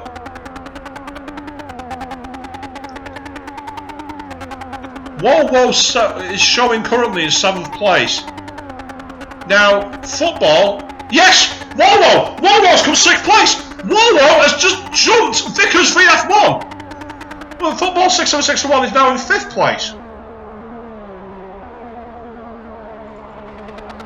Hang about, so who've we lost?